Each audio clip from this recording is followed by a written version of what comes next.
Lake Washington on a sunny summer afternoon. There is no better place in the world, and today the focus of the entire Northwest will be centered right here for a summer festival that's been a tradition for 70 years. Today, King 5 and Kong TV are proud to present the event that needs no introduction in Seattle. From the water to the air, this is the biggest event of the year. It's time for Seafair Weekend 2019.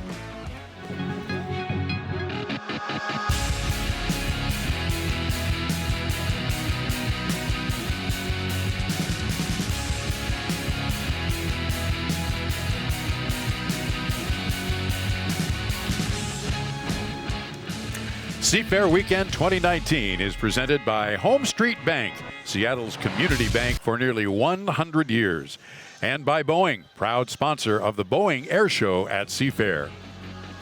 Lake Washington on a summer Sunday afternoon. It's a tradition anticipated and enjoyed for nearly 70 years in Seattle. In fact, we wish a happy 70th birthday to Seafair today. The first Seafair was in 1950, but hydroplane racing is a little younger, beginning back in 1951. Hello and welcome to Seafair Weekend. Alongside Mark Allen and Hall of Famer Chip Hanauer, I'm Paul Silvi. We're happy you're with us, and we are excited to bring you 4 hours of coverage here on Lake Washington. It has been a long time since we brought you boat racing, but when you look at King TV was actually the first to broadcast boat racing in the Pacific Northwest. It was many, many years ago. We started back in the early 1950s. How's this for a broadcast tower? In fact, King TV's broadcast of Seafair was the first ever statewide live TV event, and that was way back in 1958. Fast forward to 2019, and we have a jam-packed afternoon featuring 5 live races. One of the hydros you will see is the Homestreet Bank team. They are the fastest qualifying boat here this weekend, cruising at more than 154 miles an hour, and also winners of 2 heats already this weekend. Let's bring in the man who's going to be calling the action here, Mark Allen. And Mark, first of all, what do you envision in this afternoon of racing? This is going to be a burner, Paul. This is going to be one of the great Seafair hydroplane races ever. We've got 3 of the fastest race boats in the world, and we've got a bunch more that are going to challenge them, and maybe, just maybe, the national championship is on the line this weekend. Yeah, that's a good point. I mean, we talk about the importance of these points out here on Lake Washington, and you look at the standings, and everything's on the line. That's right. And Jimmy Shane is the one who stands to gain the most and maybe be a world champion at the end of this race. But there are a couple of guys, at least, Andrew Tate and J. Michael Kelly, who are chasing him. One of the goals they have this weekend is to prevent him from getting this weekend the world championship. Yeah, he seems to have the boat that seems to outperform everybody. Let's bring in Hall of Famer Chip Hanauer. And, you know, Chip, I know you like to get into the psyche and the minds of these drivers. There's a lot of personalities in the pits today. Yeah, let's go back 1 week to the Tri-Cities. Jimmy Shane had the superior boat there, too. But J. Michael Kelly and Andrew Tate found a way to beat him. So it's always not the fastest boat that wins the race. We're racing people, not boats. So this is a chess game at 200 miles an hour. Yeah, it's interesting because you kind of like the guys who take that extra step and maybe go out on the edge a little bit in a race like this. Well, you know, Jimmy Shane has got to play defense. He's got the best boat. He just can't make a mistake. He's got to find clear water and just not swing for the fence. But the other guys, they can swing for the fence. And we're going to find out what happens. This is Shane out of Maple Valley, Washington, is a guy who definitely knows what he's doing with that powerful boat that he has. Seafair Weekend has a brand new sponsor this year, and we're happy to tell you about it, Homestreet Bank. We welcome Homestreet Bank to the Stan Sayers Hydro Pits. The H1 Unlimited boats are racing today for the Homestreet Bank Cup. Homestreet Bank will be featured prominently all afternoon as we count down to crowning a new champion here on Lake Washington. In just a few minutes, we will kick off coverage with highlights from yesterday's Unlimited Heats 1A and 1B. Talking about Heats 2A and 2B as well. You will see them in less than an hour. Then we'll gear up for live racing. Heat 3A is scheduled for 2:20. Followed by Heat 3B at 2:35 this afternoon. You'll also see the live final of the Graham Trucking Cup, E350. That's the Pro Light Series. That's set for 4:05. Then if everything stays on schedule today, we'll have the Unlimited Hydro Homestreet Bank Cup Championship starting at 4:30. There are more than 30 boats on the lake here, and especially in the pits there, from the Unlimiteds down to the Vintage. Just a lot of great flavor out here. And to bring us some of that flavor, Chris Egan joins us from the pits. Chris? All right, Paul, thank you very much. And you know I love you. But for a kid that grew up in Puyallup and has been watching the Hydras since I was 6, what a thrill, what an honor to be working with some of the legends. Pat O'Day, the Hall of Famer, Chip Hanauer, and I tell you what, to hear the voices of Mark Allen, it is just a thrill to have live racing back on King 5 and Kong TV. We will be in the pits all day, speaking with the crews, speaking with the drivers. We'll have the latest. When they win, we'll be right there on the dock to give you the very latest from pit row. So, Paul, it's going to be a hot one. It's going to be a great one down here and a loud one, and we'll be all over it all day long at Seafair. Paul, back to you. Yeah, I see Chris down there kind of heating up a little bit. We got the nice shade here, and hopefully he'll be all right for the next 4 hours down there. All right, Seafair weekend is, it's about the boat racing, of course, but it's also a lot of action up in the skies. There's going to be 12 planes that are flying over this area throughout the weekend, and it's been fun to watch so far. Of course, the marquee on Lake Washington is going to be the highlight this afternoon, will be the U.S. Navy Blue Angels.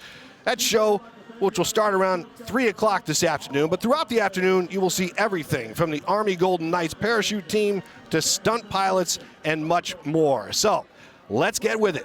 This is Brad Worston piloting his amazing stunt plane over the waters of Lake Washington. Brad stopped by before he took to the skies. I had a chance to talk with him about his amazing flying skills.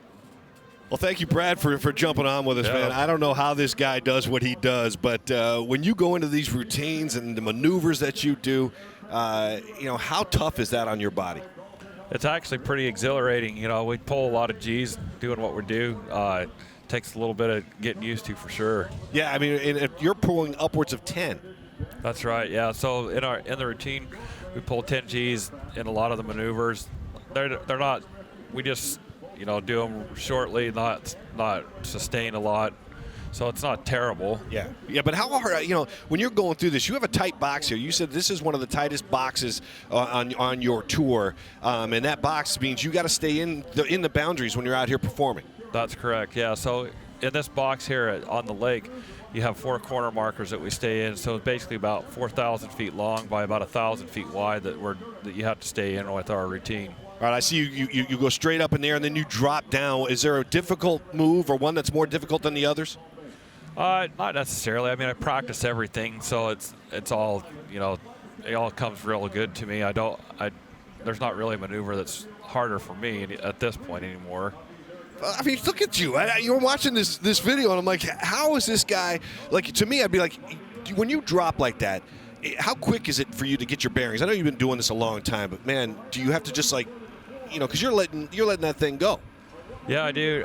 Basically, I mean, as far as the bearings go on it, you have the land markers on the ground that you have to keep focus on. That's the big key, is to know where you're at all times. That is like the #1 rule in flying aerobatics. Yeah, I mean, and you say when you just explain that a little bit more to me. When you have to know where you're at. So I mean, definitely, when you're doing a maneuver, you got to know exactly where you're at. You got to know where you're in the maneuver, where you're at, where you're coming out of the heading with it, so that you're not going to exit in a place that you're not, where you don't want to go, for sure. All right, the inversion too. I mean, when you're doing your rotations and you're flipping upside down, describe the sensation to fans, because we're not gonna know it. It's pretty awesome, actually. I mean, I love it. Like, obviously, I'm an adrenaline junkie, and that's what I thrive on. Is strictly that. I mean, this is just it's just what my personality is. I love it. All right, Brad, so that's you. You're the adrenaline junkie. But, I know Safeway Albertsons had a contest going, and you had some winners that you took up. They get control of this plane after a while, huh? They do. So, actually, when we did those rides, we'll take them up. We went up over Elliott Bay. I teach these people how to just do some basic maneuvers. We'll do like a loop, and I teach them how to fly the airplane on the way up there. It's pretty cool. And I'll give them the authority of what it feels like, and they can put their hand on the stick and actually pull on it and make it do the loop and stuff like that. That is It's pretty really neat. cool. Yeah, I mean, they're in the front. You're right behind them in the back in this kind of thing. Right. So it's kind of like driver's ed, though. You get control of it when you need to take control of it, right? Yeah, for sure. But are you pretty impressed with the way these people pick it up? Yeah, absolutely. I mean, I have a rhythm down with these people. I've done it a lot, so it's pretty fun to be able to share your passion with somebody and let them do just something real simple, just as simple as a loop. Is really gratifying to a lot of people. Yeah, well, I'll tell you what, it's gratifying for a lot of fans to watch you perform. It is so awesome to see you out there doing the things you do, Brad. So we appreciate you coming on, and best of luck as you continue in this career. Thank you.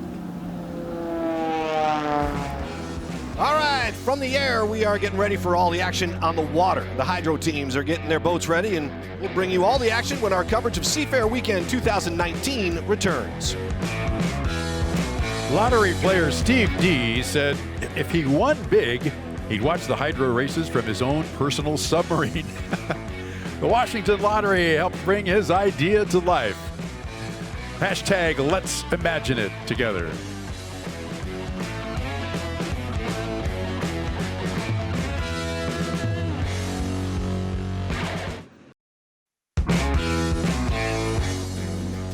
Heats 1A and 1B of the Homestreet Bank Cup at Seafair are presented by Graham Trucking.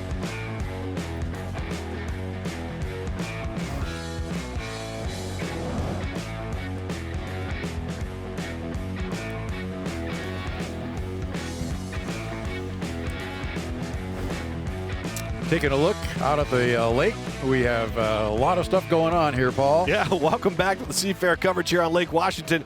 Here with Mark Allen, Chip Hanauer, of course, and again, we're going to be with you all afternoon to give you some of the exciting racing that's going to be going on. There has been some exciting races so far that we've enjoyed here. We talk about that in some of the highlights leading up to this marquee event, which is Seafair here. Everybody just kind of gauges everything and gears everything toward this big weekend of racing. But there are a couple of big races leading up to this one as well. Well, they've got 3 races under their belt. They opened the season in Guntersville, Alabama toward the end of June. 6 boats answered the call, and Jimmy Shane had a nearly perfect weekend. Fastest qualifier, won 3 of 4 preliminary heats. J. Michael Kelly challenged, tried to get it, but just couldn't come up short, a little short, and Shane won the championship heat and took home the Southern Cup right there. And Chip, we bring in Chip Hanauer now. We talk about the next stop in Madison, Indiana, and that was an interesting stop as well. That place is scary. I hated that place. It's really long and narrow. There's the advantage of a great start. Andrew Tate led Jimmy Shane, but remember, it's a tough place. He gave him all he could handle. They got to the next corner, and Andrew Tate hit a hole and almost took out the eventual winner.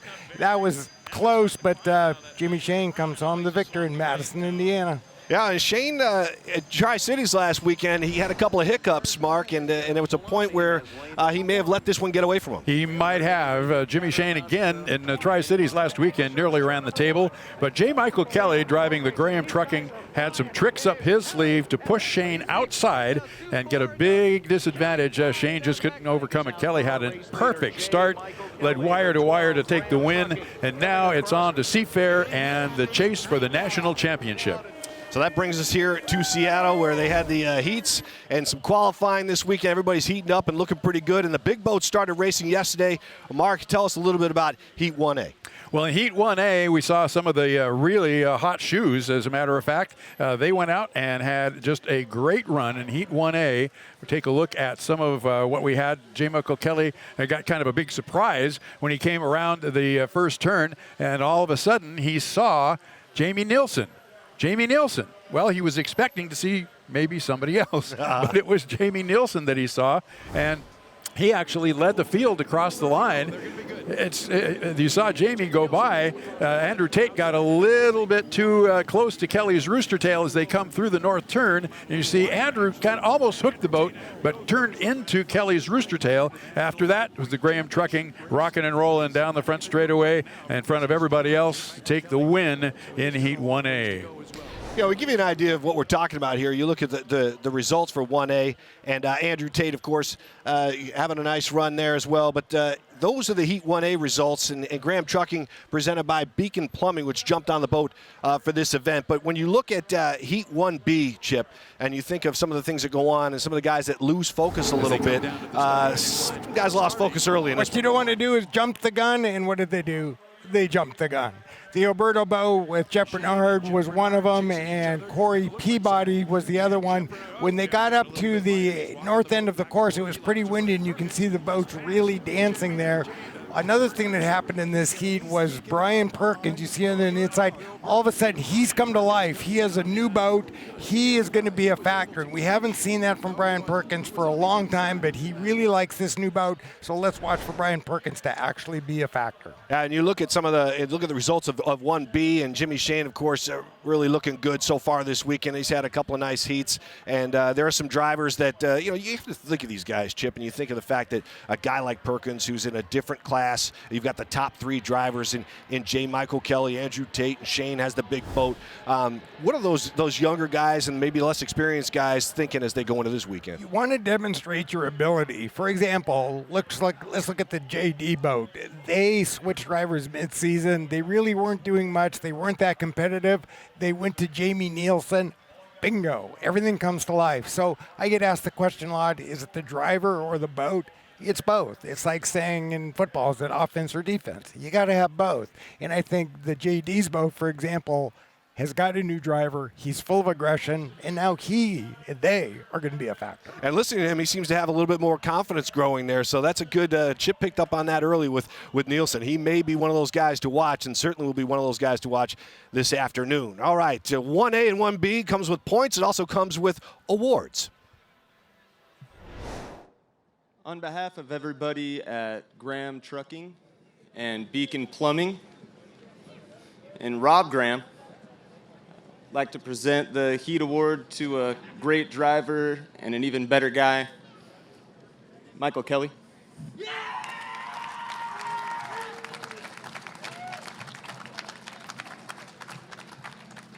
Thank you, Troy Graham. Graham Trucking, of course, Beacon Plumbing.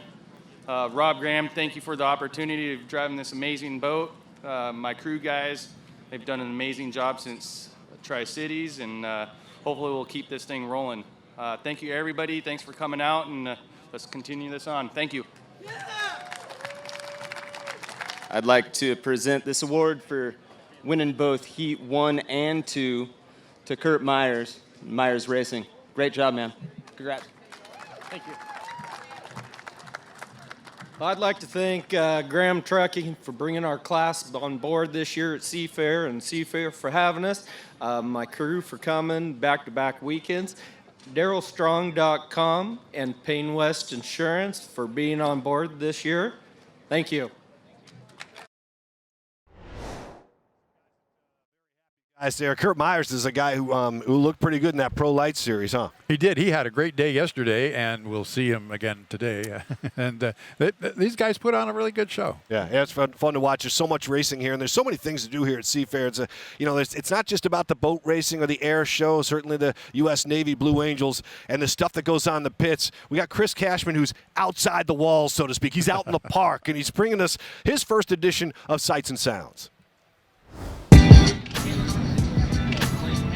Sorry, sort of enjoying the view here along the shores. Of course, a great spot to watch the hydros, the Blue Angels. But did you know there is a new attraction? It's free. All you have to pay is attention and turn around. Behold, it's Thunder Alley. This is absolutely phenomenal. When I first heard that they were going to do this in the inaugural, I made sure I had nothing going on, and I signed up. I'm like number 11 signed up for the show. It's a 1976 911S Targa. The skis are very, very custom. I had it repainted the same color as the car. We couldn't ask for a prettier day. Beautiful cars out here. You know, crowds are phenomenal. It's something that they should have been doing a long time ago.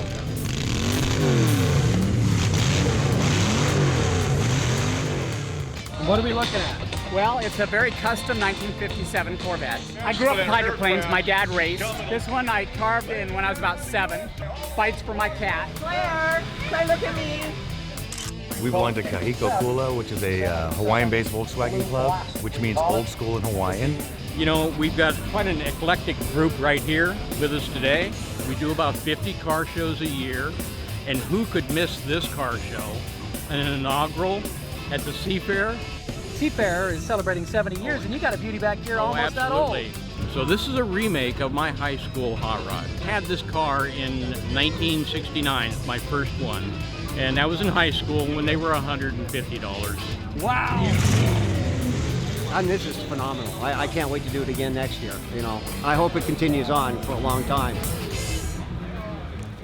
Man, it's so cool to see just the people that get so involved in this. You know, there's generations of fans that come to Seafair and watch the hydros, and it's cool. And the first year for this car show. This is the first time, and it's only today. And I know there are a lot of people out there looking at the cars, so it'll be back next year. Yeah, it's fun to see. And, again, there's so much to do here, so good to see people having a great time. You know, there's about an hour from now, we're going to see some live racing as we get into heats 3A and 3B. Graham Trucking and the American Dream, Corey Peabody, trying to make a name for himself in this sport. Chris Egan has more with Corey. Chris? All right, Paul, thank you very much. And Corey, thanks for joining us.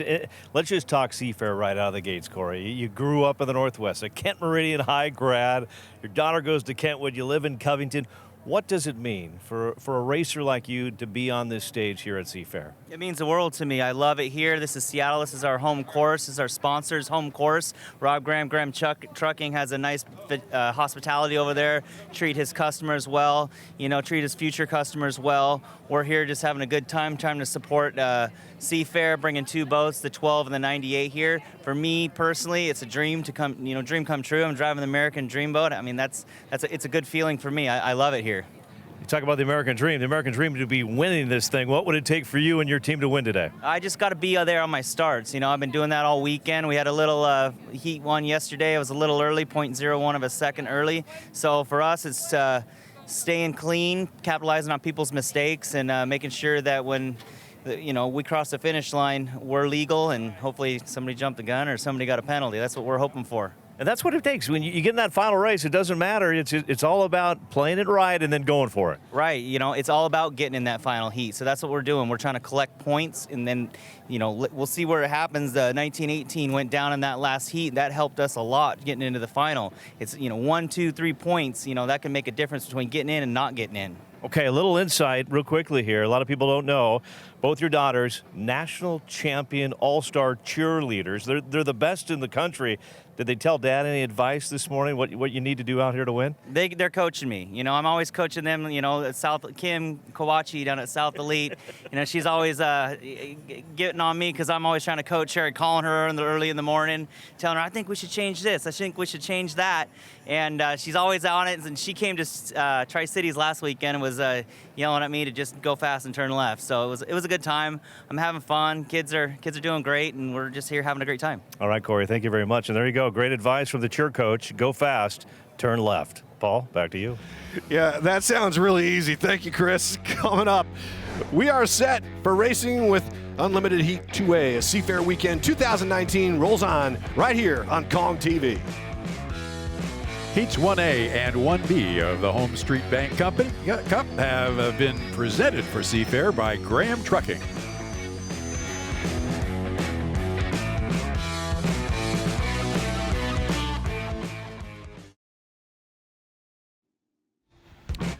Welcome back to Seafair Weekend. We've got a whole lot of racing to get to as we ramp up for Heat 2A. This heat features 3 of the fastest boats in the field. The Homestreets, Delta Real Track, and Graham Trucking, driven by J. Michael Kelly. Let's get you ready for Heat 2A. Heat 2A of the Homestreet Bank Cup at Seafair is presented by Bud Light, America's favorite lager. Brewed for the many, not the few. Enjoy responsibly.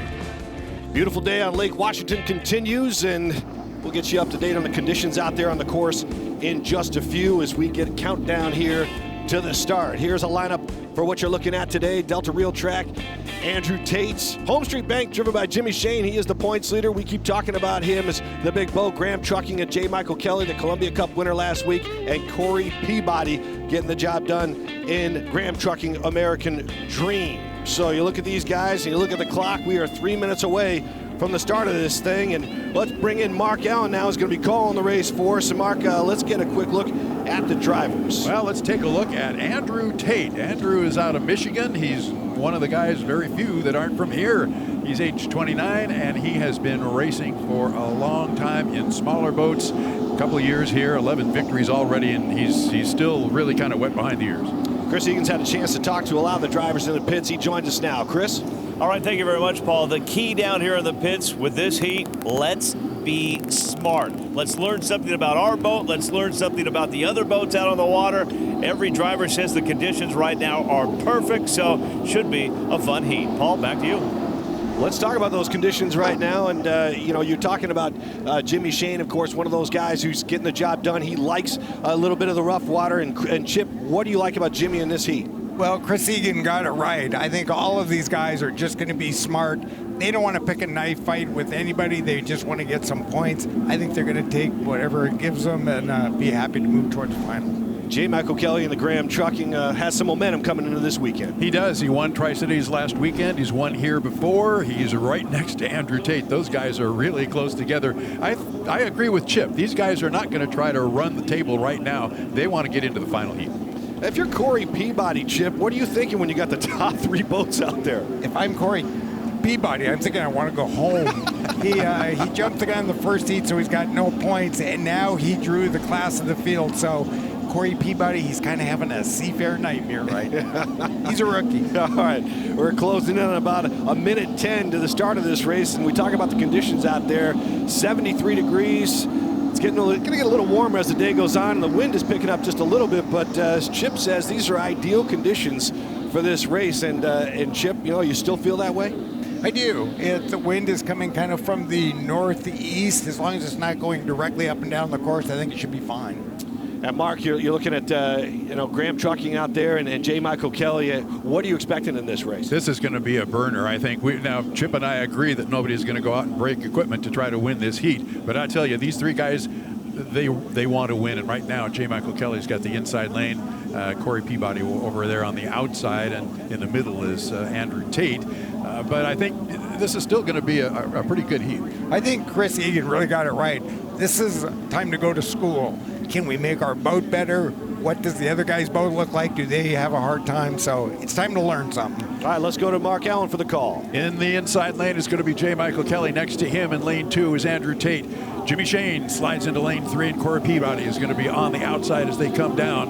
And just a couple of seconds left to go on the clock. About 4 seconds to go. They're a little bit early. And it's going to be Jimmy Shane who's first across the line. It is a good start. We're racing into the south turn in Heat 2A here of the Homestreet Bank Cup. Jimmy Shane from lane 3. He's going to school right now to see if he can drive around J. Michael Kelly and Andrew Tate. But it's Kelly who comes off the turn second. It's Shane who comes off the turn first. And in between boats right there is Andrew Tate. Can't quite see him through the rooster tails, but it's Jimmy Shane and Andrew Tate and J. Michael Kelly. I think we call that as the top 3 boats here on Lake Washington, and they're proving it here in Heat 2A, Chip. I'm surprised that Jimmy Shane Kelly pushed just that took start a big line. bump. I was really surprised that Jimmy Shane pushed the start line that close. Maybe we can go back and take a look at the start one more time. But, man, he got that close. He'd love to have that start in the final. Yeah, exactly. A perfect start for Jimmy Shane as he ends lap number 1 of 3 here in our preliminary heats. J. Michael Kelly comes across second, followed less than a rooster tail behind by Andrew Tate in the Delta Reel Track, the U1. But Jimmy Shane has the course. He has the course into control. He could actually move over right now, but he's not going to do that. He's got the boat speed to beat J. Michael Kelly right now. Is halfway through Heat 2A, halfway up the backstretch. Your leader is Jimmy Shane. Second place is the Graham Trucking, presents the Beacon Plumbing folks. So, and if you're new to hydroplane racing, what these early heats are about is gathering points. And the boats that have the most points go to the winner-take-all final. So these elimination heats are to do just that and to learn about the boats. Jimmy Shane with a real tight turn off the north turn, and J. Michael Kelly as well. I think he has moved inside a little bit, and so Andrew Tate has moved over. But it's Jimmy Shane at the end of lap number 2. He is 4 rooster tails ahead. Now Tate may start to try to reel in J. Michael Kelly's getting a little bit closer into that rooster tail, but your leader is Jimmy Shane, and there's J. Michael Kelly through the turn. Andrew Tate is on his outside. You can see him in that right-hand mirror. But your leader on lap number 3 is the U6. That's Miss Madison. If you scratch some of that blue paint, you'll find the Miss Madison colors underneath. Jimmy Shane walking the boat through the north turn on lap number 3, looking for the checkered flag as he comes through the turn. Comes off that turn, he's going to take it real wide. He's got the latitude to do that because he's so far ahead of everybody else. Jimmy Shane comes down to take Heat 2A. Jimmy Shane in first place across the line. Here comes J. Michael Kelly, and he will take second. Andrew Tate moved to the outside. He will be third. Corey Peabody, our 4th boat on the race course, just coming through the north turn, but there's your winner of Heat 2A. That is Jimmy Shane in the Miss Homestreet. And it's looking like last week in Tri-Cities, like Jimmy Shane's got them all covered. But boy, did it unfold differently in the final. Well, there's some trickeration going on in the final, so I think we can expect some trickeration here too. Here's your replay of the start, Chip. Yeah, you normally in these elimination heats, you don't want to let the officials be in a position where they have to make a call. So you usually leave a little bit of room, but look at how close that Jimmy Shane cut that start line. That was a perfect start. He's braver than I am. I wouldn't cut it that close in an elimination heat. And like I said, he'd love to have that start back in the final.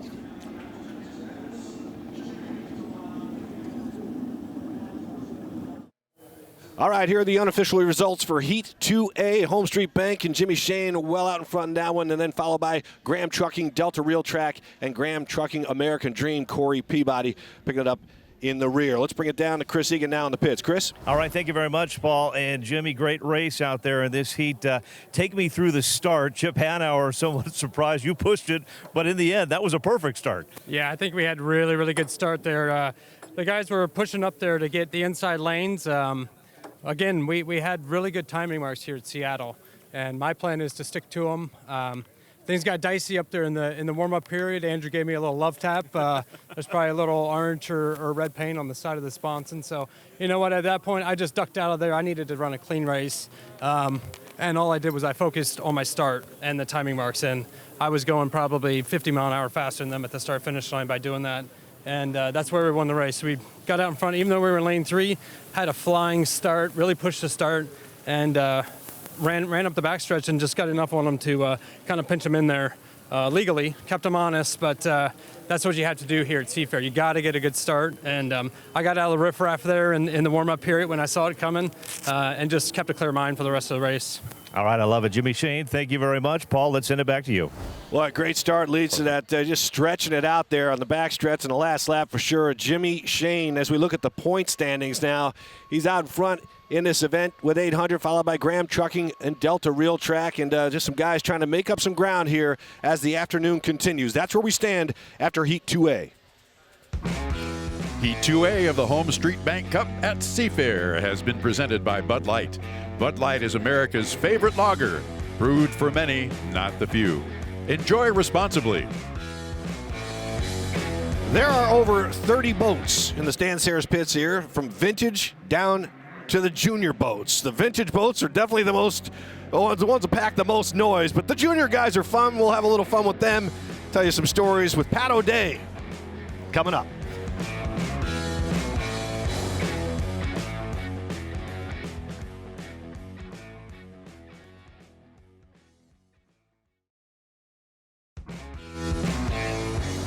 The portion of Seafair Weekend is presented by Hyatt Regency Hotel, the largest hotel in the Pacific Northwest. I think even if you're sitting at home right now, you can probably hear the vintage boats flying around here and those piston engines and the noise they make. Some people just absolutely love it. Some people just close their ears. But boy, the Budweiser and some of these great boats out here to see, and just wrapping up their race as well. And they don't really race, Mark. They just kind of go out there and put on a display, huh? Yep, and we've got quite a bit of video of them too as well. But let's bring in our vintage expert, guy who's been here on Lake Washington calling the hydros. And I remember this guy saying the hydros are pounding on Lake Washington. Welcome, Pat O'Day. Well, thank you. As I look into the Kong 16 Seafair camera, I wonder how many of you actually know how this whole thing began. Let me take you back. I was there. In 1950, we had no major league sports in Seattle. We had the Washington Huskies that would go to the Rose Bowl every 50 years or so. And but a guy named Ted Jones had an idea on how to build a faster boat. And rather than have a hull like this, he built 2 hulls that we now call sponsons, put a big aircraft engine in it, went out and set a world speed record for boats. Well, with Stan Sayers, a local Chrysler dealer, as driver and sponsor, they headed to Detroit. Detroit was the capital of boat racing, of unlimited high-speed boat racing. And we went to Detroit and we smoked them and won that race and took their gold cup and brought it to Seattle. Now, Seattle didn't know exactly what we had won, but Detroit had the Tigers and the Lions and the Pistons, and we had their gold cup. Oh, we were so excited. So the next summer, summer of 1981, the folks gathered here on the shores en masse to see what in the hell it was that we had won. And what we had won was the beginning of really the foundation of Seafair and a great community event that has lasted all of these years. Initially, the boats had a rounded bow, and the problem with that was that they would pitch into the water like this. They would hydraulic. The driver would be ejected at 150 miles an hour. The injury and fatality rate was very high. So they developed a guy named Jim Lucero, locally known, and they developed the pickle fork, which got away with the round bow and got into 2 prongs going out. Well, that improved the safety of the sport to an extent. But I went into the pitch yesterday and recorded a thing. Can we roll that? This guy's got all the hit. So the rounded deck hull is replaced by the pickle fork, designed by Jim Lucero, and the Atlas Van Lines was the second such boat. Bill Munsey drove this to championships, world championships, in 77, 78, 79, 1980. The boat was unique. It had been a little flighty at the beginning, but he had put in an air dam right here, a thing out of plastic, so that it created a suction around it, keeping the bow down into the water. Now I take you to Acapulco. It's 1981. Bill has lost every race that year to Bernie Little in his brand new Budweiser with a big Griffin engine. Bill added extra nitrous oxide bottles for the final heat at Acapulco. I know, I'm an eyewitness. My boat, the KYYX, was pitted right next door with the First Lady driver, Brenda Jones. I saw Bill and his crew tear off this air dam in preparation for the final heat. Went out on the course saying, I'll just stay out of everyone's way. I'm having carburation problems. He zipped to the inside, got the #1 lane, and was 150 yards ahead of the field going down the backstretch into the sun at Acapulco when the boat went to heaven, as did Bill. And the very next year, a similar accident took the life of Dean Chenoweth in the Budweiser, and the sport said, we cannot any longer have death as our companion. And thus the change to the canopy that we enjoy today. And we can thank Bernie Little and the Jim Lucero for development of the canopy. But not only the canopy, but the drivers had never been belted in because they couldn't afford to be inside the cockpit if the boat went upside down. Well, now the drivers could be safely strapped with quality helmets and quality safety straps with an escape hatch on the bottom of the boat if it ended up upside down. And thus we have brought the sport's safety to an exciting, wonderful new level where Chip drove so courageously and just faced so much danger when he drove, as did so many. But now we have a sport that the drivers are relatively safe, and are they going fast? You know, Pat O'Day's name is synonymous with hydroplane racing for sure. I mean, you've been around the sport for a long time, but you actually one time you had an actual like a little bit of a celebrity guest in the booth with you back in the day. I want you to tell me about Wayne Newton and the Jimi Hendrix story, if you can. Fill people in. Okay, folks, it's 1967, and I'm in Dallas with Jimi Hendrix, who's my client, and I'm handling his concert tours. 4, 5, and 7, all three covered the race in those days, and the engineers on all three stations had gone on strike. Channel 13 called me and said, Pat, will you come back and do the play-by-play of the race tomorrow? I said, why me? They said, well, you know all the drivers. So anyway, I talked to Jimmy, and Jimmy said, Pat, go do the boats. So I came back and arrived at the airport, and as we're driving down here to the race course, I said, now who else is on my team? And they said, well, Pat, so far it's just you. I said, God, you know, I can't do 10 hours live by myself. So I called my buddy Wayne Newton, who was staying at the Edgewater. He'd done a Seafair concert on Friday night.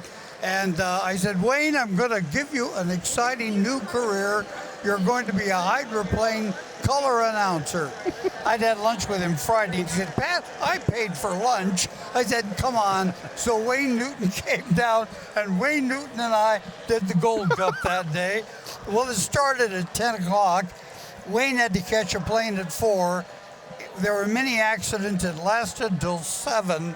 And I was one exhausted dude. But the next year, I realized how vital the sport is to the young people in Seattle. So I took my radio station, KJR, put the disc jockeys in the corners and in the pits. I did the play-by-play from the start-finish line, and thus began a great tradition of KJR doing the hydroplane. Well, give us a grade on Wayne Newton. How'd he do that time? Oh, he did great. He's such a wonderful guy. He didn't sing Donkashane. He just learned all about the hydros. Well, you're talking about Jimi Hendrix, Pat. Jimmy was a big hydro fan and has done some artwork that features the hydroplane. Oh, yes, he has. Jamie has it, and now and then we see a bit of it. Jimmy, this is a good time to say, our guy Jimmy was a jewel. He was a gentleman. He was impeccably honest. He did not die of a drug overdose. He had taken a couple of sleeping pills that night. He had trouble sleeping, and during the night he regurgitated, didn't quite make it to the bathroom, and fell on the floor, and that's how he passed away. People say, well, it was a drug. No, it was not a drug overdose. Well, I know you're a big fan of his. And I know he's you're such a gentleman. And a big fan of the vintage boats as well. I mean, when you come out here, does the blood get pumping a little bit? Oh, yeah. I had my own boat. As a matter of fact, I introduced in 1980 and 81 the only lady driver in the history of the sport. I thought, now this will open the door. But since that time, this sport needs a lady driver. Now, Jimmy Shane's wife, Bianca, drove limited, you know, and as did Perkins' sister, Kaylee Perkins. But this sport needs a lady driver, doesn't it? Yeah, it does. Absolutely. I mean, fabulous. Absolutely. I also am responsible, and this was a mistake. Jim Clapp of the Weyerhaeuser family and I were buddies. Jim built a new yacht, and he put in jet turbine engines. And so he had me on a shakedown cruise with him out in the Sound, and he said, they ought to put these in your stupid hydroplanes. I said, well, why not? Let's do it.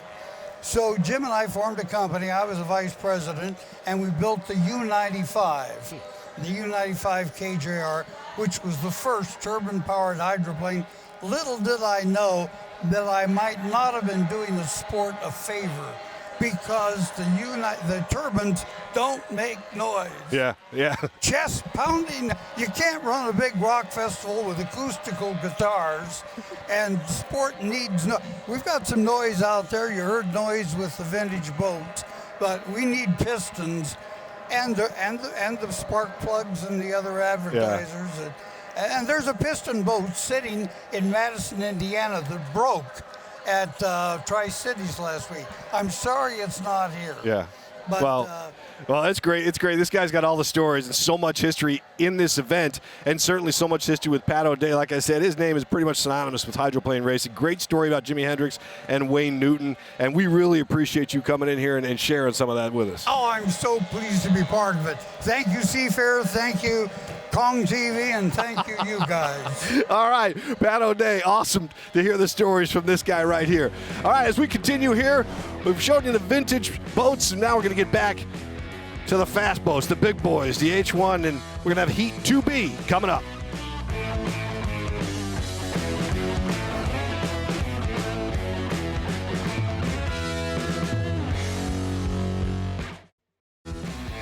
Beautiful day on Lake Washington as the excitement continues to build. Heat 2B on tap now as we ramp it up and look at the field. 4 pretty evenly matched boats. Oberto Super Salami may be the class of the field, so we'll find out as this thing continues and unfolds for the rest of the afternoon. Let's take a look at the lineups here. And Heat 2B of the Homestreet Bank Cup at Seafair is presented by Cathay Pacific, the only nonstop flights from Seattle to Hong Kong. Now it's time for the lineups, and we look at this field, and again, we start with J&D's presented by Reliable Diamond. Jamie Nielsen had a pretty nice start the other day, but he's one of those guys who might want to keep an eye out for. You got the car star, Miss Rock, as well, but you know, when you look at these guys and you look at everything that's out there, it's really up for grabs in Heat 2B. Some evenly matched boats, as we talked about, and you know, we look at the Oberto, who might be the class of this field. But let's talk about what's going on in this thing, and we look at Mark. We look at Jamie Nielsen. What do you think? Well, we'll take a look at Bert Henderson first. I think he's a Canadian out of Brockville, Ontario. Jamie Nielsen is from Bremerton. He's right here. He's only been driving a couple of years, and actually not that very much. But a neat story about Jamie is he was a highly recruited professional baseball player. All right, let's go to Chip now and bring in Chip. Chip, when you look at some of these other guys, we're looking at Brian Perkins in the car star. Yeah, Brian Perkins, I think, is coming alive. He's got a new boat from last week. I think they went on their first date and liked each other, and in his first heat, he was more aggressive than I've ever seen him in career. So watch the car star with Brian Perkins. I think this might be his coming-of-age race. And Oberto, again, might have the edge in this field, and Jeff Bernard. Well, Jeff Bernard is a very experienced driver, and he really pushes the boat. This boat is last year's Miss Homestreet, which was a fast boat and still is. So I look for this guy to put his nose right in there. All right, Chris Egan is down on the pits. Chris? Yeah, Paul, I'm with the Oberto team, and they said, hey, guys, we're hearing so much about Tate, Shane, and Kelly, and rightfully so, but this is a good heat here for Jeff Bernard to show that he has what it takes to hang with the big dogs here at Seafair. Paul? And J&D's presented by Reliable Diamond. We talked about Jamie Nielsen, the way he got after it yesterday, and a little bit more aggressive, and you kind of like what you saw. Yeah, Jamie Nielsen is like a J. Michael Kelly. He's from the area. He's raced everything from the little outboards you'll see here later today to the limiteds. This guy is a real racer, and I think somebody keep your eye on in the next few years. Now, it looks like maybe the conditions are improving out there. Temperatures in the low 70s. Just a beautiful day. I think it's just carbon copy every one of these races that get started. It's just going to be beautiful. The winds might be picking up, but as Chip has talked about, the ideal conditions right now in the middle of the afternoon. So we're closing in on start time, Chip. Yeah, you know, the Roberto, he jumped the gun in the first heat, so he's really kind of has to win this. And as you said, Paul, these are pretty evenly matched. So watch Jeff Bernard, who's Mr. Aggressive. He's always looking for a knife fight. He's got to win this heat.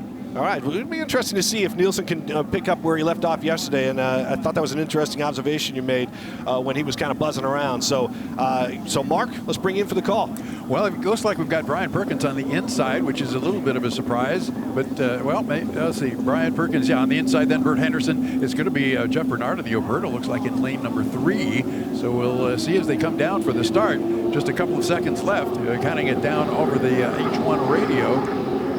It'll be Bert Henderson leading them across the line as they come down to the south turn. It's a good start. Brian Perkins now in lane number 3 comes down to the south turn ahead of Bert Henderson. Can't see where Jeff Bernard is right now, but he is in mix, and they come through the south turn. Now there's Jeff Bernard and Brian Perkins next to each other, and there's Jamie Nielsen in the J&Ds. And whoa, we got somebody going off to the left, Chip.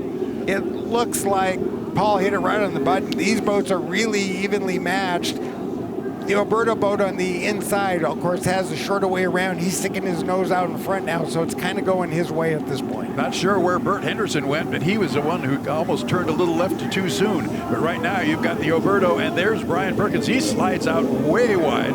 See Alberto on the inside, Jeff Bernard. He is leading him down the front straightaway, but on his outside, and only a couple of boat lengths back, that's Jamie Nilsson on the left.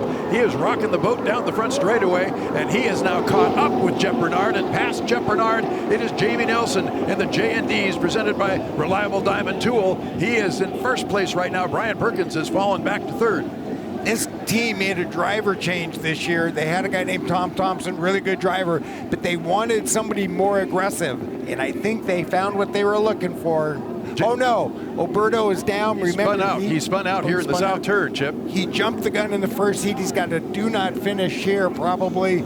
So this is big news because we looked for that Alberto boat to be a contender in the final. But look at Nielsen. Jamie Nilsson looking for the white flag here on lap number 2. He is out in front. He's being chased by Brian Perkins, but Brian is about 2 rooster tails back as they come down to end lap number 2. Looking at the white flag as Jamie Nilsson has extended his lead. A little bit of a surprise, Chip, but you know, he's a little more aggressive driver than they've had in the past. You know, and it's really important that the driver and the team really fit together, and I think the team didn't have the confidence in Tom Thompson because he just wasn't aggressive enough, but I know those guys are in that truck right now patting themselves on the back going, we got ourselves a racer in this.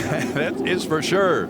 That is for sure. Brian Perkins up the backstretch chasing Jamie Nilsson, but Jamie is well out ahead. He is going to be looking at the checkered flag as he comes off of the turn. He's entering the north turn right now, come to the apex, and he'll come to that big yellow exit buoy and straighten it out. He's going to take it out to about lane number 2. Brian Perkins is outside of him. Here comes Jamie Nilsson. Boy, those guys in that U11 camp are going to be just hooting and hollering. Jamie Nilsson across the line, end of lap number 3, checkered flag, winner of Heat 2B, Jamie Nilsson in the J&Ds presented by Reliable Diamond Tool. Second across the line is the Miss Rock with Brian Perkins, and following him will be the Boitano Homes, the U7 out of Detroit, and Bert Henderson. He finishes third.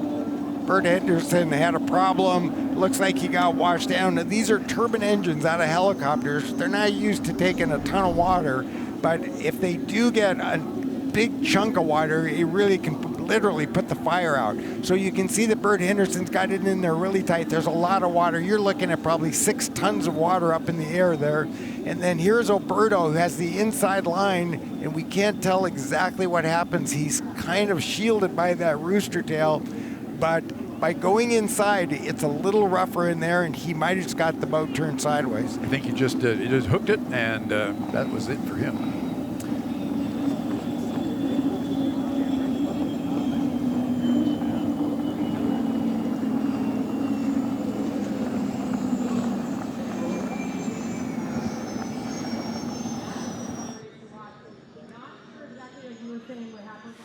Good to go. Let's take a look at the unofficial results right now. Jamie Nilsson with an impressive run there, followed by Miss Rock, Boitano Homes, and Alberto with a little bit of boat problems out there in the second lap. All right, let's bring in Chris Egan now in the pits. Chris? All right, thank you very much, Paul. Well, the Central Washington Hall of Famer looking like a Hydro Hall of Famer out there. Take me through this heat. How great was it out there for you, Jamie? Oh, it felt awesome. I mean, the struggles that this J&Ds presented by a Reliable Diamond Tool team has faced all weekend, can't do it justice. I mean, it's just a team win, you know. It's my first win for these guys driving for them.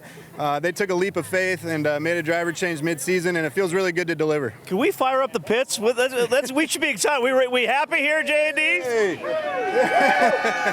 Better believe they're happy. Jamie, good work and keep it rolling. All right, thank you very much. All right, Paul, back to you. Thank you, Chris. Jamie with a nice run there as we look at the updated point standings. Homestreet still at the top there with Shane, followed by Graham Trucking. And then a nice run by Jamie Nilsson jumps him up into third there, presented by Reliable Diamond Tool. So that's where we stand after Heat 2B. Heat 2B of the Homestreet Bank Cup at Seafair has been brought to you by Cathay Pacific, the only non-stop flights from Seattle to Hong Kong.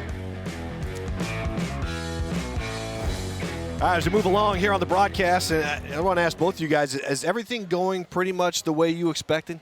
I think so. I don't think anybody's showing their hand They're going to be a threat to the Homestreet Bank. Haven't shown anything yet, just like last week. They didn't really show anything until they got to the final. What do you think, Mark? Well, I think that's right. Although you've seen some strategy being played out here so far, they've all got some stuff up their sleeves for the final heat, whether it's getting into lane one or pushing somebody out farther out. They've got a plan. They always have a plan. You always had a plan. No, I didn't. It all kind of just happened, luckily. And when he says they have something up their sleeve, what he's referring to is, number one, driver strategy, not showing what you're going to do in the final, in the preliminary heats. And the other thing, the card up your sleeve, is propeller, engine, your best equipment. You don't want to run your best stuff early in the day when it really doesn't matter, so they're holding that stuff back for the final heat. And another class of boats that's been racing out here all weekend, Chip and Paul. They're the E350s, some in the past known as the 5 liters. They've run 3 heats, and they started out with 5 boats. I'm sorry to say that a couple of them have had some problems, and so we're down to 3. They had a couple of them have some problems earlier today, and so right now they had a scheduled number 4 heat. That's not going to run, but I think they'll be all ready to go in the final. So we're going to take a look at a little bit of the footage from earlier in the weekend. These E350s, former 5-liter boats. A guy that had a really good weekend and still going strong is the one you're looking at right now, and that's Kurt Myers in the E26 flight time. Got the Seahawks colors on there. And it's interesting that these boats are having this much mechanical problems, because these boats are pretty bulletproof. They usually don't have any problems at all. So this is really unusual.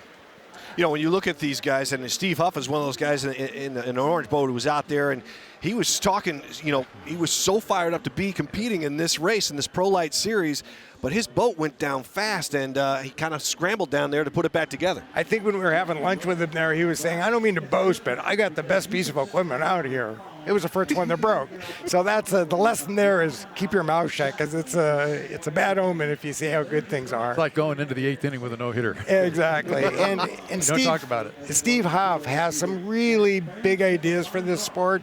I think he's going to be one of the leaders going forward, and I think he's a guy that could really maybe get things building. Well, we're going to find out if these guys can get enough out on the lake there so we can watch this Pro Light Series wrap up their big weekend of racing. And as we continue here from Lake Washington, we'll see if that's going to be the case. The Pro Light Series, we'll see if they can get guys together and get their boats together. And then the juniors. I think Chip spent some time in a junior boat once, and he got waxed. And we'll talk about that coming back. Hey. What the?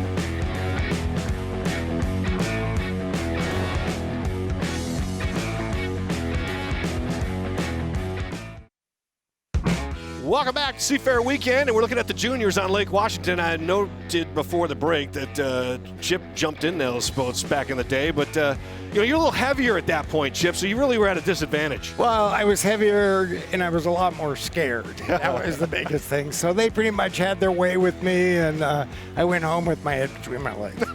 But they kneel in these things, you know. They don't sit in there like they kneel in on these pads. You kneel in the boat. You steer with your right hand and you throttle with your left hand. It's called a dead man's throttle. So if you get thrown out of the boat, the throttle that stops the boat.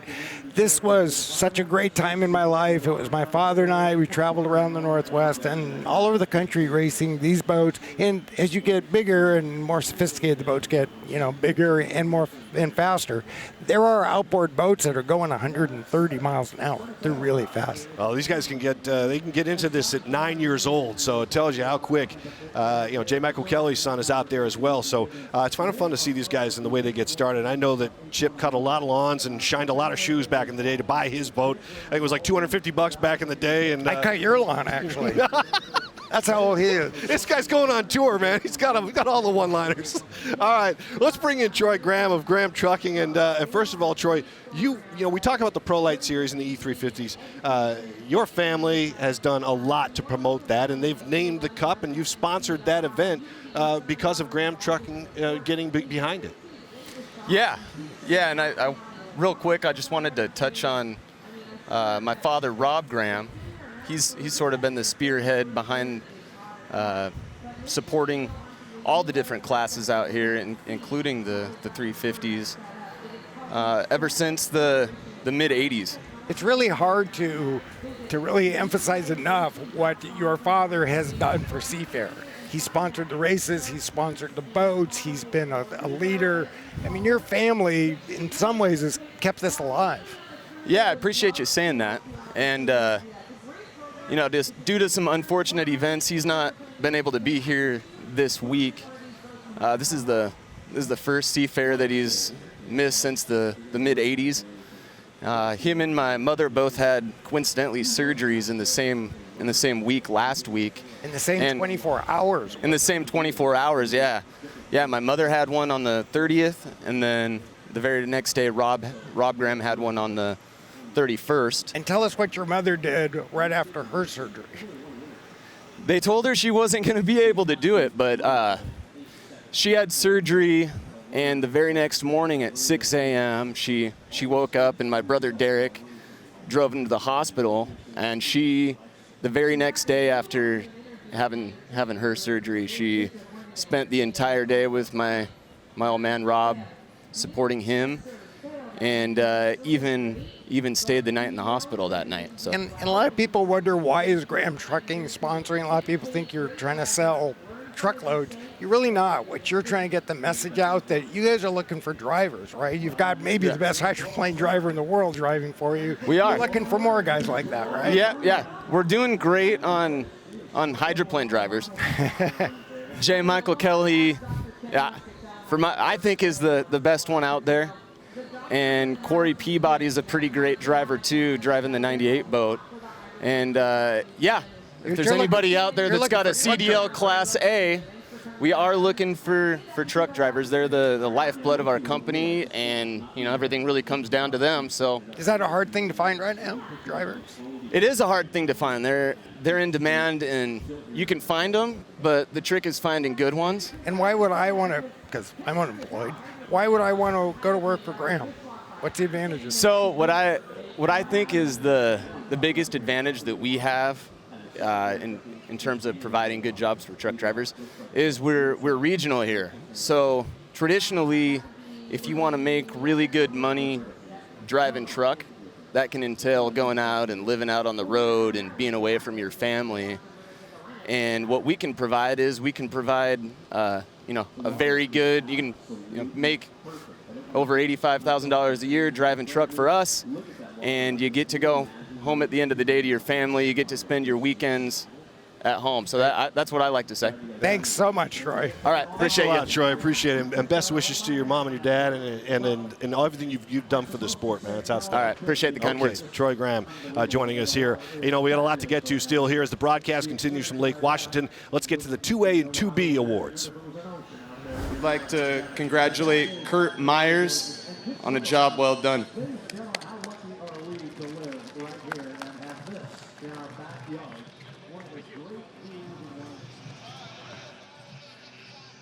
I'd like to thank Seafair for having us. Graham Trucking, I think, was the big sponsor to have us here. I'd like to thank my crew for coming and sticking around this weekend. Daryl and Vanessa Strong of darylstrong.com and Payne West Insurance. Thank you. So the winner of Heat 2A, that guy in the blue and white boat, Jimmy Shane to Miss Homestreet.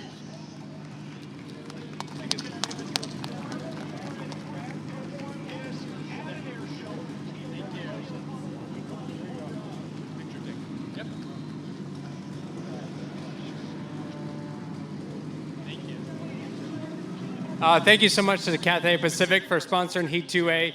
Miss Homestreet had a great run. We nailed the start, and we never looked back that heat. So more confidence going into Seafair Sunday for the next set of heats, and it's going to be a great day. Everybody stick around till 4:30 for our final heat today. We're running right after the Blue Angels. It's going to be an epic day out here on Lake Washington. So everybody have fun, enjoy yourselves, have a great time with the family, and we'll see you later tonight. Thank you.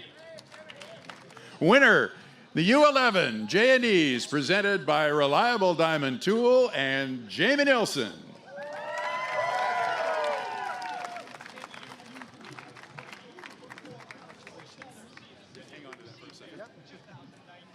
Hey, big thanks to all the Seafair volunteers and all the sponsors, and especially my team.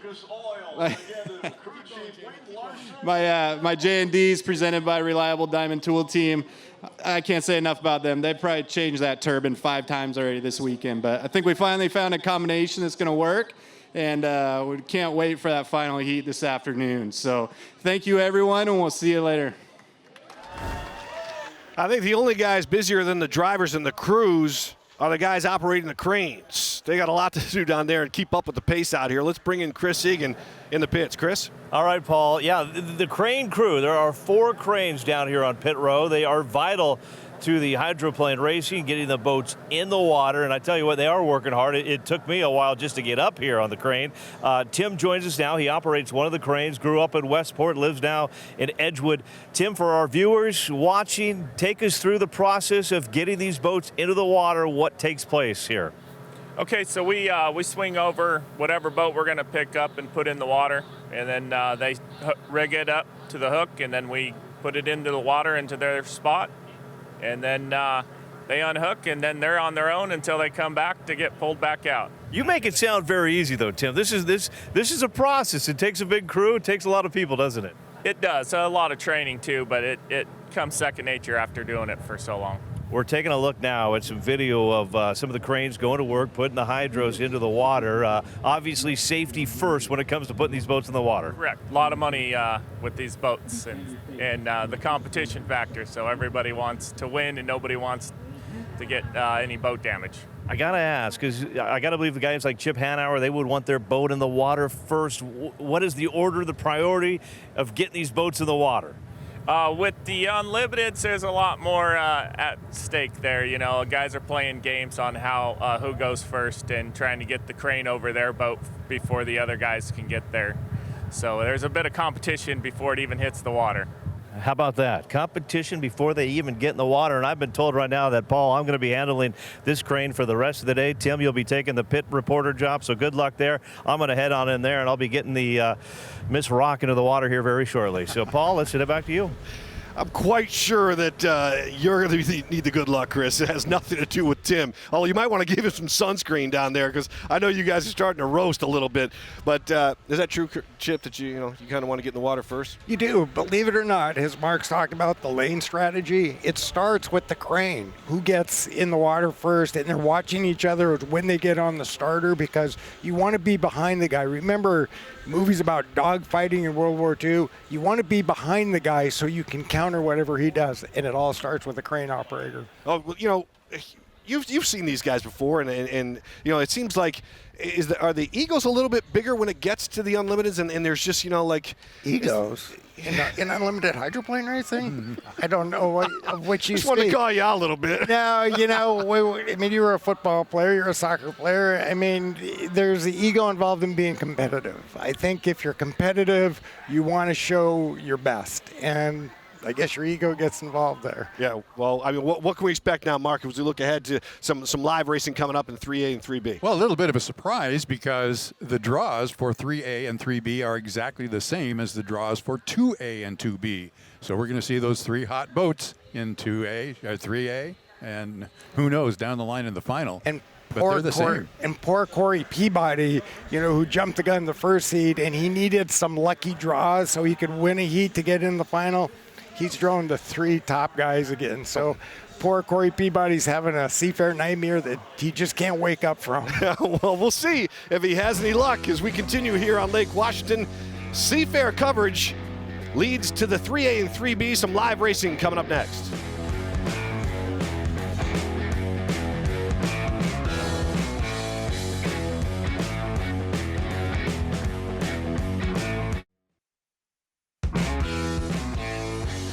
Welcome back to our Seafair coverage on Kong TV, and we are getting ready for Heat 3A, and it's the same lineup. And again, it's about the 3 fastest boats competing. We're talking about the Homestreet, Delta Reel Track, and Graham Trucking. Those are the big 3. They're all in Heat 3A.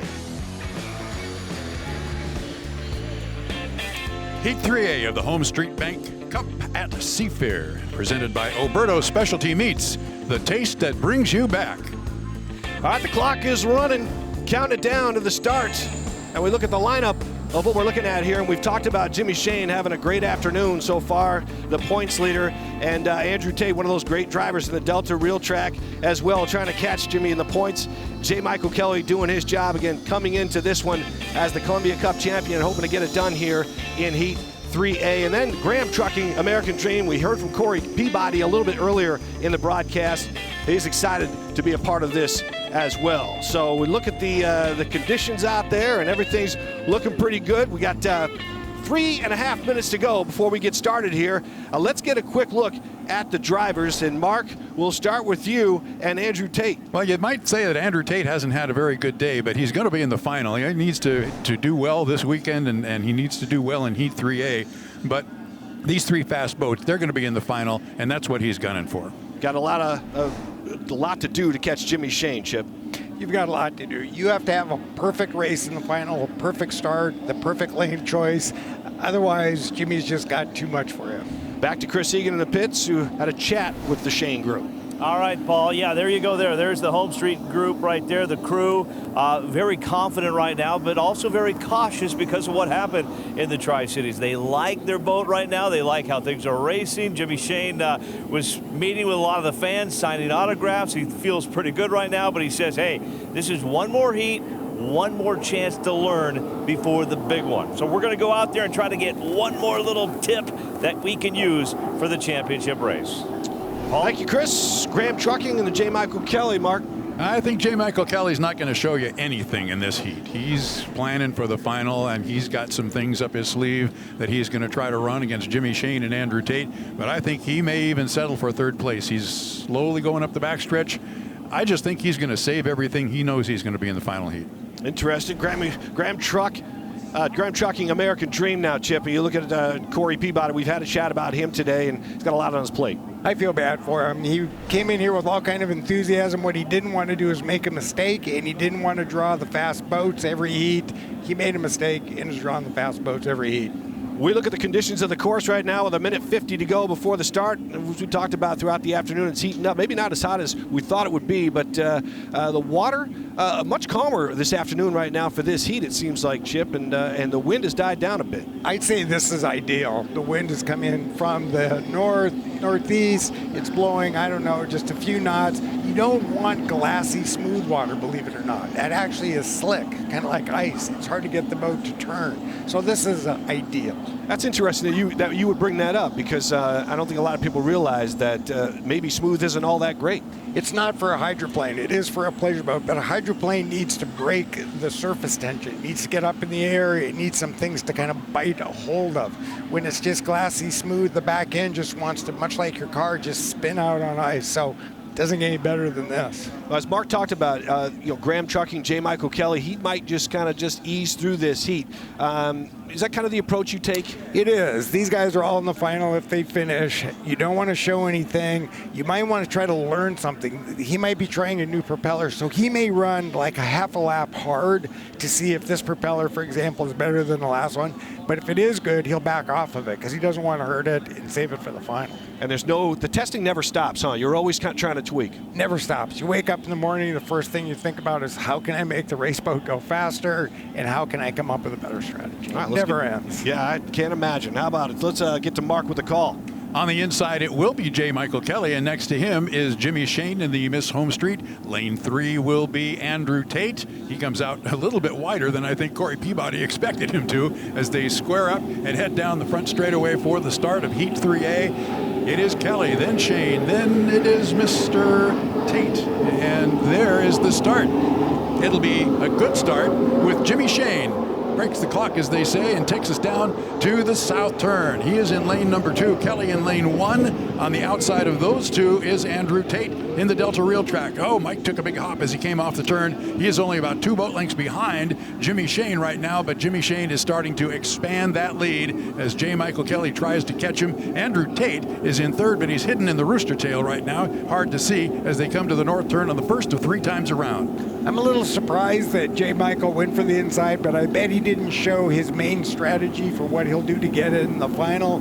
It's a little harder to run the boat on the inside because the guy on the outside has a little more room to work with. When you're on the inside, you have to stay right on the buoy line, so it's a little bit more difficult, a little more dangerous, and a little easier to make a mistake. Well, they both took some big hops as they came through the north turn, as we saw. Jimmy Shane now into the south turn on lap number 2. Kelly's fallen about a rooster tail behind, but here comes Andrew Tate. Andrew Tate on the outside, and he is just about to pass. We see, not in the turn because Kelly's got the shorter way. But Tate is coming up on the outside, and he is going to try to pass J. Michael Kelly for second place. And the reason he can do that is J. Michael Kelly being on the inside is having to run right in the wake of Jimmy Shane in the Homestreet bank, where he's gone by now. Andrew Tate's gone by him on the outside because he has better, smoother water to run in. Look at that. The water there doesn't look very smooth, though, Chip. Those guys are rocking back and forth, and they're hitting some pretty big holes. Shane still in a commanding lead, but your race for second place is between J. Michael Kelly on the inside and Andrew Tate, and Kelly's got something stuck. He's lost his canopy. The cowling has come off the engine. That's really a problem because the engine really relies on that air scoop. It's going to be very hard to even drive the boat like that. I've never seen a cowling get actually caught on the wing. Now, it's a balance problem too, Chip. Oh, it throws the whole boat out of whack.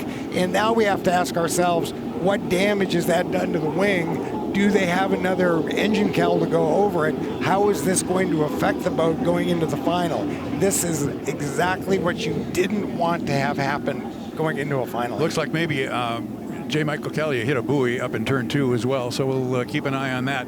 As we come down to checkered flag, that is Jimmy Shane out in front, and he is, I'm looking at there's a checkered flag. It should be lap 3. I think that's Shane. A white flag, yeah. So, yeah, I was really, as I said earlier in the heat, I was surprised that J. Michael Kelly went to the inside in elimination heat. The boat gets beat up a lot more on the inside. You have to rotate the boat harder. It's more dangerous because you can make a mistake hitting a buoy. That may be what got him. I'm surprised he went inside.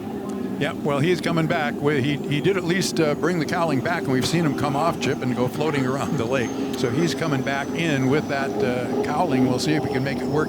That is your finish. We're looking at Corey Peabody coming down the front straightaway as well. There's J. Michael Kelly, and a great shot of that cowling that is stuck on the rear wing. So first place to Jimmy Shane, second place to Andrew Tate in the Delta Reel Track, third place to J. Michael Kelly, and Corey Peabody comes in fourth. All four finished, although J. Michael Kelly came back with a little bit of damage on the boat. You know, if we can actually see the kind of abuse these boats take, and it takes even more abuse when you go into the corner. You're going 190 miles an hour, and then all of a sudden you throw this thing sideways. So think about all that lateral energy. That cowling is trying to go over the right side of the boat, and when you're inside like J. Michael was, the holes are bigger, the turn is tighter, it puts more strain on everything, and that may have what caused the problem. And we're saying, I would say that Jimmy Shane gave him enough racing room. He gave him a lane, but not much more. Absolutely, but the officials are looking for the inside boat to run on the buoy line, where the further you go out, you have a little more room to maneuver,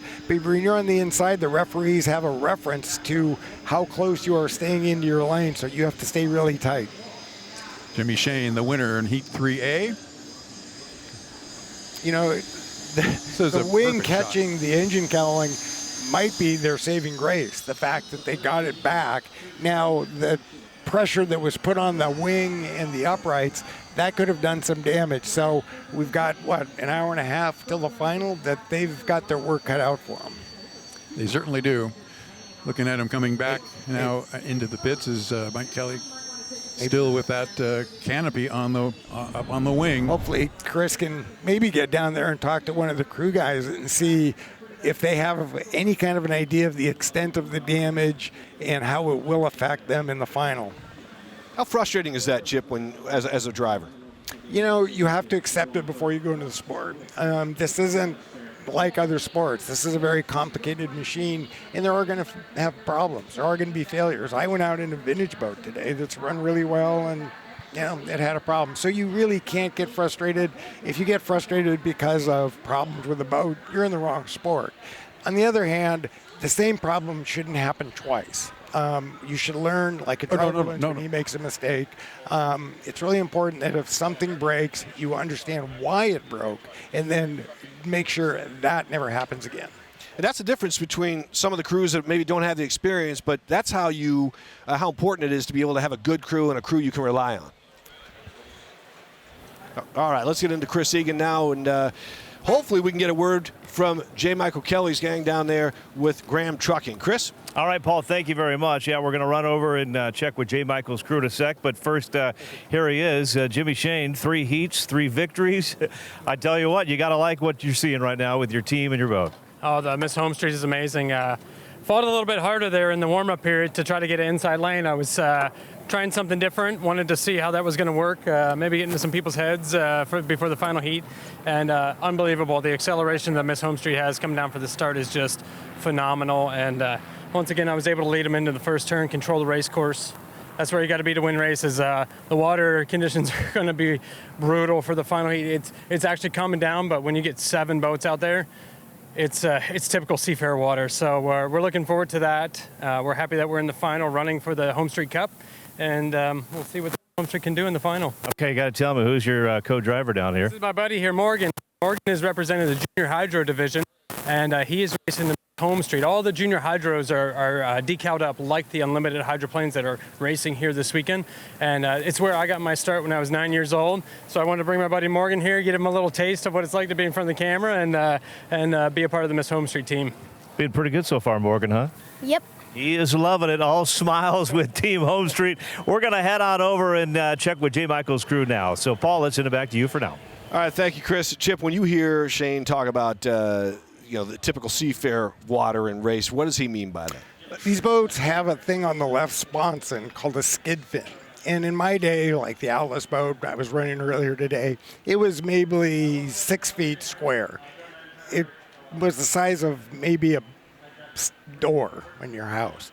Well, now the skid fins are the size of the side of your house. They're huge. It takes a crane to lift them up and put them on the boat. So when you turn the boat into the corner, that skid fin makes the front of the boat go around, and it creates this big ditch, a big wake, and these wakes just keep building up, and the race course just gets a mess. There you see J. Michael Kelly pulling her. He's got his cowling. The problem is it's not where it's supposed to be. It'll be interesting to find out how much damage that cowling had if they can get it back on. The other question is, if they can't use that cowling, how will that affect the boat? Will the boat run as well without that air? Oh, it's really damaged. You can see it's really damaged. I'd be surprised if they can fix it. Oh, interesting. Oh, you get a good look at it with our view here. Yeah, and there's a big air scoop, and that air scoop plays a big role in getting air into that engine.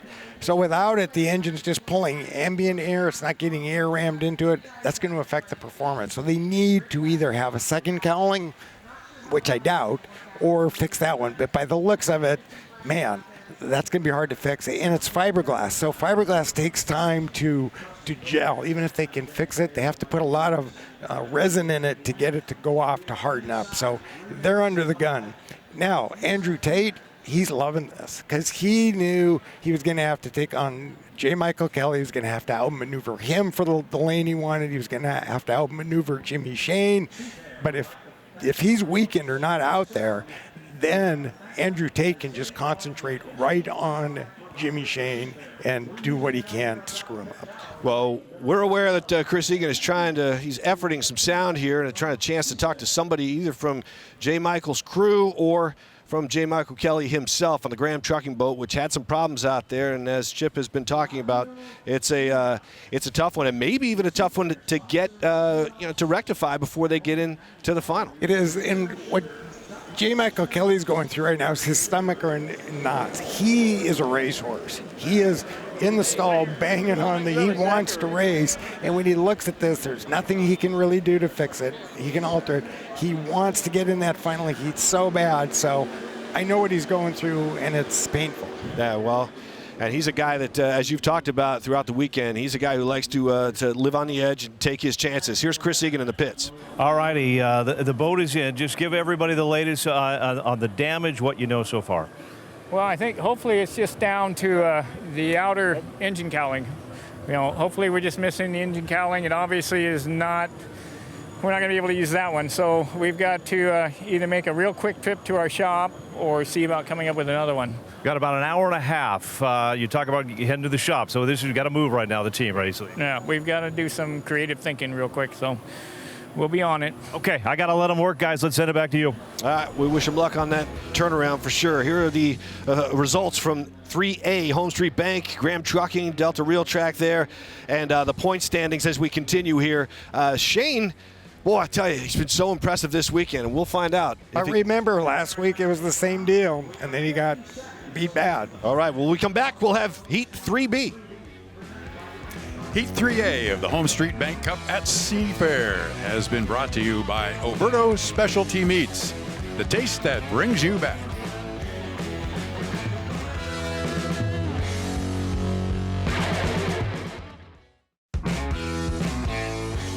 Welcome back. 3B on top right now, and we've got pretty much even race between these boats. Everybody pretty well qualified in this one. This could be anybody's race as we get ready for Heat 3B. Heat 3B of the Homestreet Bank Cup at Seafair is presented by Graham Trucking, a winning team in container transportation since 1983, and 4-time Seafair champions. I tell you, as we sit up here in the tower, we watch the flags below. It looks like it's getting a little breezier now here for Heat 3B, but again, you look at the lineups and what's going on. J&D's presented by Reliable Diamond Tool. Jamie Nielsen having a good weekend so far. And then Oberto, driven by Jeff Bernard, Brian Perkins in the car star Miss Rock, and Bert Henderson in Boitano Homes. And we look at the conditions out there, and everything looks pretty good. And Mark, let's get started here, and we'll talk about some of these guys that are participating. Let's start with Jamie Nielsen. Well, Jamie, a little bit of a surprise. I guess we shouldn't have been surprised that Jamie Nielsen was the guy who came from the outside, and there he is right there. He's going to look to do 2 in a row. Chris Egan joins us from the pits. Chris. Tell you what, Jamie's crew very excited right now, and we haven't given enough history. I know Mark was talking about his baseball career, but Jamie, a career 399 hitter. A 399 hitter. Now, I think the Mariners were no hit yesterday, so the Mariners may be trying to pick up Jamie as well. But a 399 hitter for Central Washington University, had a stint in Major League Baseball. He's a Hall of Famer with Central Washington, and he picked up his first victory today racing with J&D's. They're very happy. They love his approach on the course, how aggressive he is. It could be a long shot to pull off a victory today. We'll see how the heat goes here. Paul? Egan doing a nice job with the Wildcats in Ellensburg today, pumping them up. Oberto, driven by Jeff Bernard, Chip. He's in a world of hurt. He jumped the gun in his first heat. He had a problem and didn't finish in the second heat. He needs to win here to get into the final maybe, and just to get his confidence up. All right, Mark, we look at Brian Perkins. Brian is a longtime hydro geek, and he started racing when he was, 13, 14, worked as a crew member on boats. Brian is from Go Fast Turn Left Racing. That's the instructions for the drivers. He's got a pretty much brand new boat. It was first race last weekend. I think he's still kind of feeling out how the boat reacts and how he wants it to handle. And finally, Boitano Holmes and Bert Henderson. Bert Henderson's doing exactly what he should. We haven't talked about him much today because he hasn't been in trouble and his boat just keeps finishing. So I think he'll just be very conservative here, get in the final, and then show us what he's got. All right, we look at the weather here, and as it continues to warm up, we still see ideal conditions out here. I mean, I guess these drivers have to be enjoying what they're seeing out here. They do, but remember what Jimmy Shane said, once you get 7 out there, the water gets rough. And you asked me at break, why is that? Well, these skid fins on the side of the boat that helps the boat turn left creates a big ditch in the water. Those ditches just keep piling up, and every lap the corner gets rougher and rougher and rougher. So it's going to be a lot rougher in the final than it is right now. 20 seconds to go. We'll bring in Mark Allen with the call. Well, you're looking at the Oberto, and then Jamie Nielsen, Bert Henderson on the outside, and Brian Perkins has grabbed the inside lane as they turn toward us. Brian is a little bit early. He's leading them down by about a full rooster tail, Chip. He's really early. I'm surprised on 2 things, that he went for the inside and that he's this early. He had to slow down a ways, and that's going to give Bert Henderson a charge across the start line for the beginning of Heat 3B, the Homestreet Bank Cup. Henderson on the outside, way on the outside, and he has a start is under review, Chip, so we'll see what happens. But right now, off the turn, it's the Oberto on the inside, and it's Jamie Nielsen and the J&Ds presented by Reliable Diamond Tool on the outside. You know, it's probably true in all sports. You know, you get this one pitcher, you get this one quarterback. I think Jamie Nielsen has really turned this team around. You never saw this boat competing up front like it is today. They throw him into the north turn. Halfway through that turn, You said it, Chip. Bernard has got to win this race to have any chance of getting into the final, and he is leading as they come down the front stretch to the end of lap number 1, and now the officials have determined it was a good start, so your leader is Jeff Bernard. He's followed by Brian Perkins. You got a great race between Brian Perkins and Jamie Nilsson has just crossed the line ahead, about 1 boat length ahead of Brian Perkins. They can't see each other because of the rooster tail. I am really excited about Brian Perkins on the inside because I don't think he's had a boat he's been comfortable enough to show what he can do. And I think today he's showing what he's capable of. There it is, the car star, Miss Rock. And I think we're going to see a new revived Brian Perkins. Right together for second place. Jeff Bernard has first place by a Rooster Tail Plus, but you've got a great race for second place. Brian Perkins on the inside. You see him there, and now you see that yellow and orange J&D's. He's on the outside of Brian Perkins, now about 3 boat lengths behind. But that's going to be a really great race as they come down to end lap number 2. Jeff Bernard and the Oberto Super Salami is the first place boat at the end of lap number 1. But your race is for second place, Chip. This race for second place, and Brian Perkins is hoping that Oberto leaves him a lane on the inside. He doesn't have to. He has enough of a lead he could cross over. If he does, then Brian Perkins is over. But if he leaves him a lane, Brian Perkins, I think, can win this thing. Actually, he's moving up on Oberto, and look on the outside, Mark. Yeah, J&D's on the outside, and Jamie Nilsson, they're both chasing after Jeff Bernard. Brian Perkins had a really tight turn at the south end. I don't know if he's got enough room to catch him, though. We're on lap number 3. They're looking for the checkered flag as they come around the north turn at the apex now, and Brian has fallen back just a little bit. We'll see if Jeff gives him enough room. Boy, just barely off that turn. Brian could have reached out and touched that yellow buoy. We'll see who ends up in second place. That's the race between Brian Perkins and Jamie Nilsson, and I don't know, it looks like it's going to be Nilsson by about 1 boat length. Jeff Bernard in first, Jamie Nilsson second, Brian Perkins in third, and it was just that close. Bert Henderson comes down now to finish his 3rd lap and take the checkered flag. I am very excited for Brian Perkins. He's had to kind of, I think, not race as hard as he'd like to. There you see Brian in years past because he hasn't had a boat he was comfortable with. They built this new boat, and Brian now, I think, will be able to show what he's capable of, and don't count him out. And I can't imagine a happier guy than Brian Perkins, who has a huge history with this race, actually being able to win it. Yeah, his family was involved. His mom and dad, Kevin and Lori, and they've been involved as Seafair volunteers for a long, long time, 20 years or so. And Brian Perkins on his cool-down lap to come back to the pits. This start was very interesting.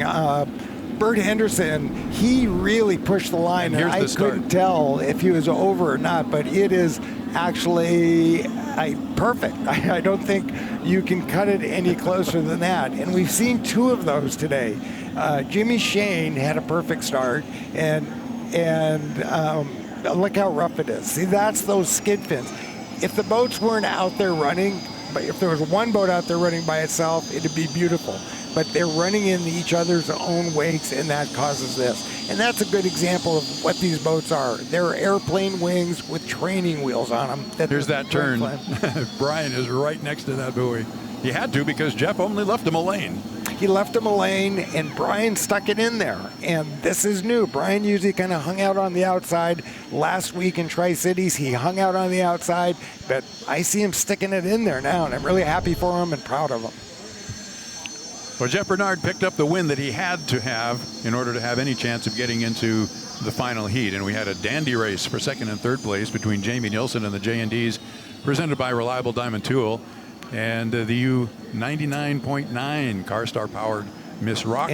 And watch out for Bernard if he gets in the final. Like I said earlier in the day, he lives for a knife fight. So if he's in the final, everything's forgotten, the tough day he's had, and he will go for the throat. He will risk everything to win this race. When you talk about the rough waters out there, and how much of it is it the log booms when they're going around that north end? It's mostly from the boats themselves, from these big skid fins. And as Jimmy Shane said, once you get 7 of them out there, it gets even rougher. I think everybody was hoping that has to compete against Jeff Bernard was hoping maybe he wouldn't get into the final because he is so aggressive. He almost beat his teammate last week. Jimmy Shane is his teammate. They run out of the same shop. He almost beat him. So having the Alberto boat and Jeff Bernard in the final is a good thing for all of us. And Alberto had a little bit of a problem there in that last heat, so it's probably nice for Bernard to get it going a little bit and feel good about himself there. Get all the bad news behind him. Once you get in the final, it doesn't matter what happened earlier in the day. All that matters is you get that thing in front in the final. All right, let's bring in Chris Egan now in the pits. Chris. All right, Paul, thank you very much. Jeff just rolling in. A happy Alberto crew right here. He's going to get his hat on, a little drink of water, and then we're going to talk to him. Great race. Get the sunglasses on. Jeff, Pete Carroll will say it's not how you start, it's how you finish. You needed to have a big race today to put yourself in position to get in the finals. Your crew, you came through big time right there. It's all these guys right here. The Alberto team gave me a great boat. First heat, we were looking good, leading, and had unfortunately, a fuel control just go away. It's never happened on this team before, and it's, that's racing. That's the way it goes. We knew what we needed to do going this heat. Ran a little conservatively, ran lane 2, once broke out front, just kind of tried to keep the lead, not run a real fast pace, and not risk breaking anything else before the finals. So that should put us on the front row. Can't thank the Miss Madison Racing team, Larry and Mike Hansen, for everything that they've done for me, Charlie Grooms. I don't know if you saw when the boat came back on the trailer after it broke, ton of blue shirts up there. The team effort between both boats is awesome. It's great to be a part of. I'm just so lucky. Last but not least, our sponsor, Alberto and Larry Alberto. What a dream for me. You get to drive a Miss Madison boat with one of the coolest sponsors out there. Everybody knows who Alberto is, so I gained a lot of fans just by putting his driver's suit on, and I'm very thankful. Well, congratulations. Great race. Hopefully one more to go here for you, and go get them. Yeah, and we're on the front row, so anything can happen now. Points don't mean anything for us, so we'll see. We'll try to get ourselves a good lane and maybe a 1-2 finish for our Miss Madison Racing team. There you go. All right, Paul, back to you. Sounds like a good approach. Here's a quick look at the results of 3B. Jeff Bernard running a nice race. And then we look at the updated point standings. And again, everybody's chasing Jimmy Shane in the Homestreet bank boat, and he's looking awfully good, Chip. It was really interesting. Jeff Bernard said, I hope it's a 1-2 finish for the Miss Madison, but he didn't say which one was first and which one was second.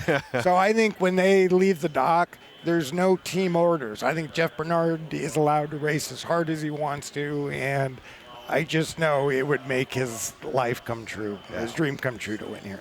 All right, that's where we stand after 3B.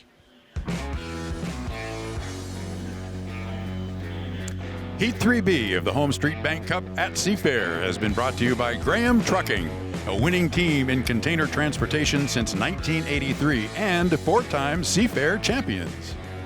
Well, it's been an absolutely beautiful day here, and we saw some of the close starts and some of the driver strategy as well as we continue here and we get closer to the final on Lake Washington. We'll be right back. Seafair coverage on Colin TV.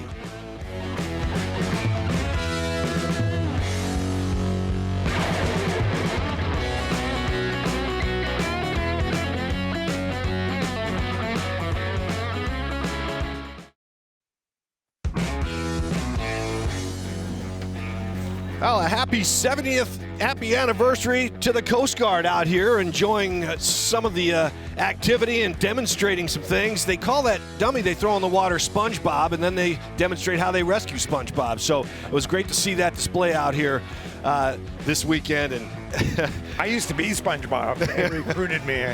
I only did it for about a year. I couldn't take it. Well, it's still a beautiful sight out here. Again, we have the air show, we have the Blue Angels coming up, and we've seen helicopters and airplanes, and it's been fun out here so far on Lake Washington. Seafair coverage continues, and we have sights. That's quite a sight there. We've had sounds as well. Chris Cashman will join us now, and he has more of the sights and sounds from the logbook.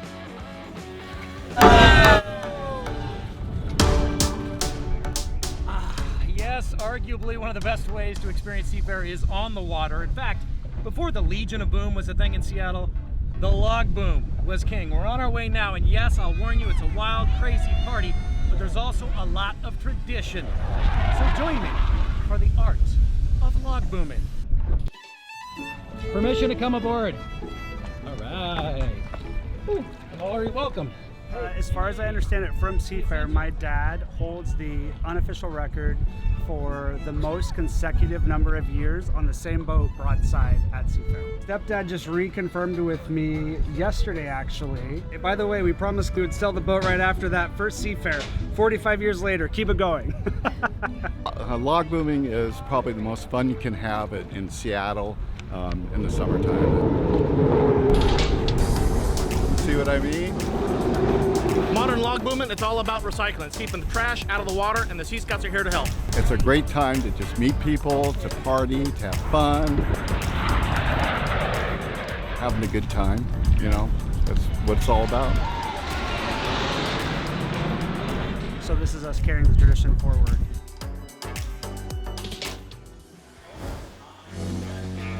Well, we are getting closer to the air show out here in the U.S. Navy Blue Angels. As you can see in some of that video, it's an outstanding view from the log boom for sure. And a special flyover coming up as we continue on Lake Washington.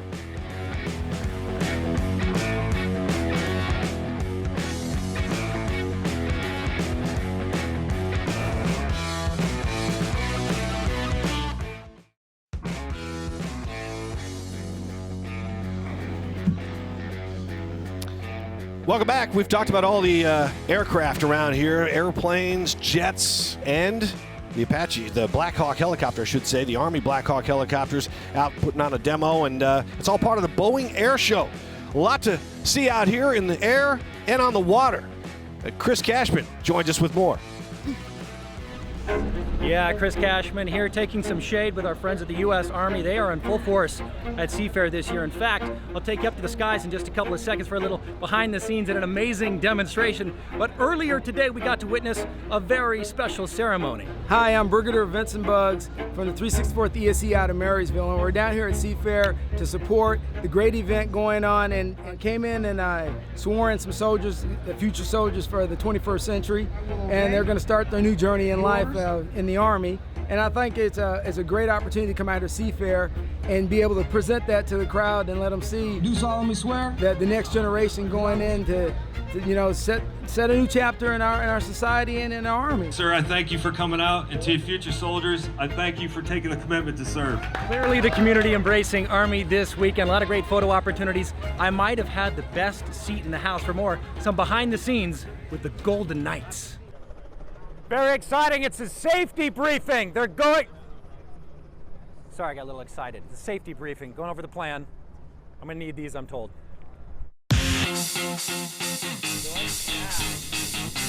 Out of the gold into the black, once you're there, you never go back. Woo! The Golden Knights! Go Black Team! We are the official aerial demonstration unit of the United States Army. This is the first show that I've been able to do in Washington State since being a member of the team. And being from Tacoma, it is a really great honor. I can't wait. I'm so excited, not only just to be here at home, but to show everybody that I've grown up with, that I graduated high school with here, that things are awesome, things are possible if you put your mind to it. We fly with the door open the entire time, so that might be a little bit different for everybody. We'll throw our streamers out, make sure our spot is good, and you guys will get to see us actually exit the aircraft.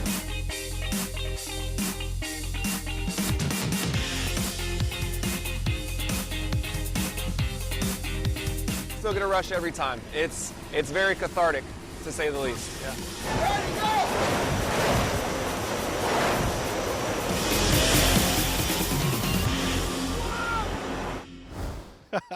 What a great angle there from Chris Cashman. And a beautiful sight here over Lake Washington, a 777 flyover. Seafair celebrating its 70th anniversary, and Boeing has been there from the start. I see a plane that huge coming down so low, a little tip of the wing, a little flyover. It's amazing what they can do. And those people are just on their way to Portland. They had no idea this was going to happen. They just ended up here. Let's bring in Fontel Shami of Boeing. And, you know, we talk about the fact that Boeing has been there from the start with Seafair. Why? Well, I'll tell you. So I grew up here and being on the water, and now as an adult and working for the Boeing company, and I'm the Boeing executive rep to Seafair, but I'll say Boeing is so committed to giving back to our communities. We have tens of thousands of employees that work here locally. That's nearly half of our global workforce. So it's a great partnership. A couple things I'll point out. Very proud to say that we co-sponsor the military tent here with USO Northwest. So this gives our men and women who serve our country an opportunity to come down, see the races, and view the air show. Another thing we have down here is we have the first robotics, and this is great because this gives an opportunity for our STEM students and kids to showcase their talents. We have 200 mentors here locally that help develop them into our future leaders, so it's great. 777 Eco Demonstrator. That was awesome. It was amazing to see I don't even get to ask you the question. It's like she's got it all going down there. Can I just say, what about the Eco Demonstrator? It was amazing, truly amazing, and we have part of the team here with us today, so great recognition for them. We're testing some of the latest technologies, and the biofuel is what was used today to fly the airplane, so it's great. Does she bring customers here, people that are interested in buying planes? Do you actually host them here at the We race? actually do host some customers here, yes. Wow. Yeah. And then right coming up, because Seafair isn't Seafair without the Blue Angels, so everyone's looking forward to that performance and really proud to say that they will be flying their Boeing-made FA-18 Hornets. You have a big smile on your face and you talk with such excitement. This is really something that you personally enjoy, huh? It is, absolutely. And it also helps that I'm sitting up here in the best view of the house, too. So We do get that. And we get Alberto snacks brought up to us, too. That's good. So That's good. It's a real Seattle area. Yeah, no, I do. I love this area. I love the community, Seafair. It's been with me since I was little. So to be here and give back now is amazing.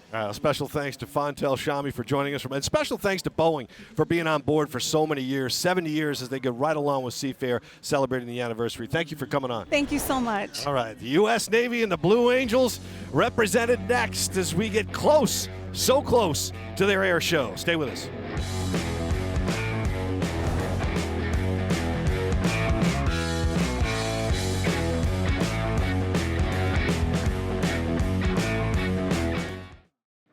Welcome to Seattle, Adam. How much do you enjoy coming here, first of all? I love it. I was based up at Winterby Island for 7 years, flying the Prowler and then the EA-18G Growler.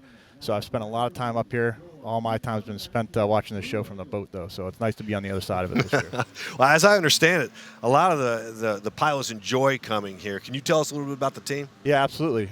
We've got a great team this year. Our commanding officer, Captain Eric Doyle from Texas. He's a great leader, great pilot. And he's taken us through training and the whole year so far. We're about halfway through the season, so he's done a great job leading us and taking good care of us. Our two pilot is Lieutenant James Haley from Texas. Great guy. He's a right wingman and flies on the right side of boss, what we call the commanding officer, during these demonstrations. Our number 3 pilot is Lieutenant Jim Cox. He's from Virginia. James Madison University graduate, flies on the left wing of boss. And you'll see him flying here today, like I said, right off the left wing of our commanding officer.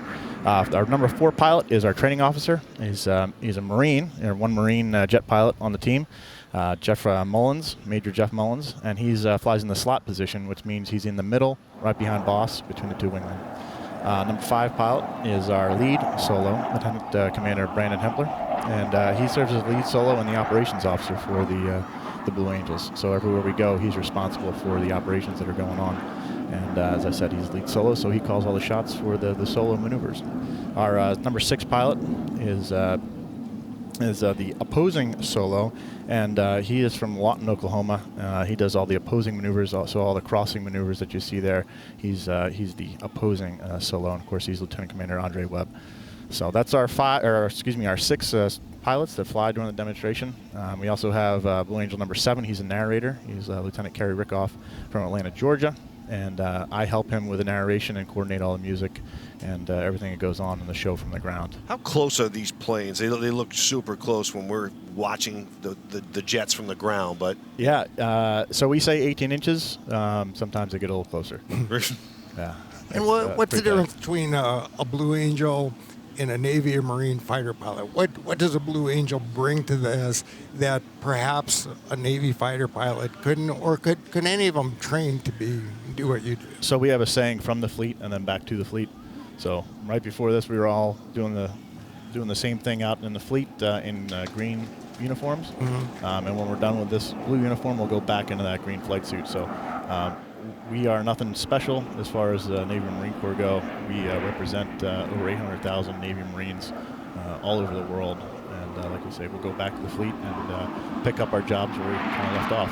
And how do you decide you want to do this? How do you separate yourself and you just raise your hand and go, I want to do this? No, there's a pretty involved application that you have to put together, all kinds of references you need, and then you apply to the team. You rush, you make a couple air shows, and you hang out with the team, and then from there they go into interviews. So it sounds like camaraderie is important. They're It's very looking to important. see if you'll gel. Exactly right. The physical demand of what you do, you pull what, 9 Gs sustained? We don't get up to 9. We get up to about 7.5. And is that something that anybody in time can build up a tolerance to, or there's some people like, altitude sickness, some people's bodies just can't do it? Yeah, everyone's body is a little different.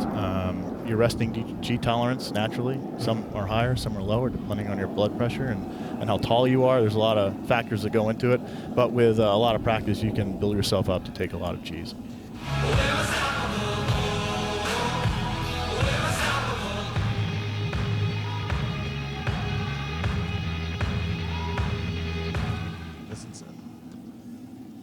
Blue Angel Diamond is approaching for a maneuver that is likely familiar to those of you who have seen the Blue Angels perform in the past. From the right, at 400 miles per hour, the Diamond Roll.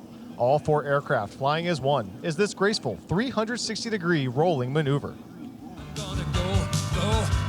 There's no stopping me.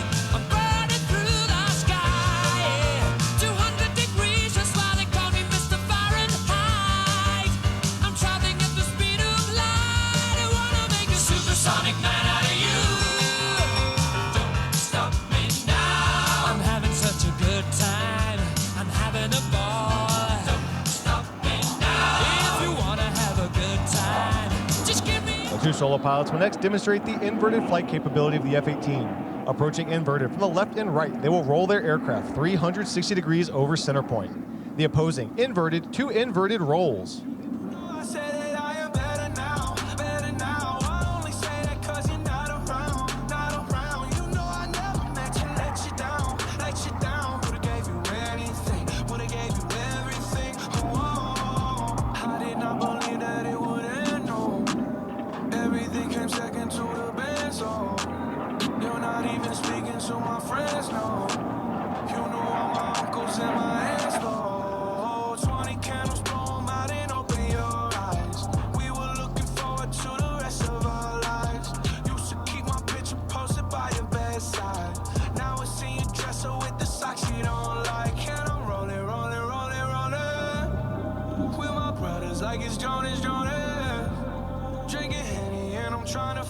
To the left, the Diamond is setting up for their next maneuver. Approaching center point on Captain Doyle's command, all 4 pilots will simultaneously roll their aircraft 360 degrees as they perform the Diamond aileron roll.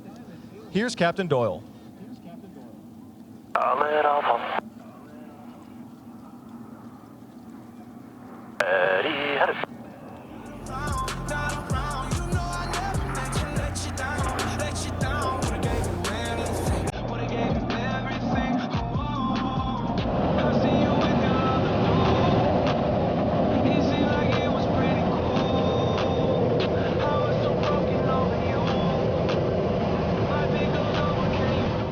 Aircraft pilots and enthusiasts who appreciate the difficulties associated with carrier aviation will enjoy this next maneuver demonstrated by the 2 solo pilots. To the right, Lieutenant Commander Hempler and Lieutenant Commander Webb will establish a mirror image formation. But look closely, for both aircraft are in the carrier landing configuration as they approach for a maneuver we call the Fortis.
for Navy and Marine Corps pilots who must land their aircraft on the small and sometimes pitching deck of an aircraft carrier at sea.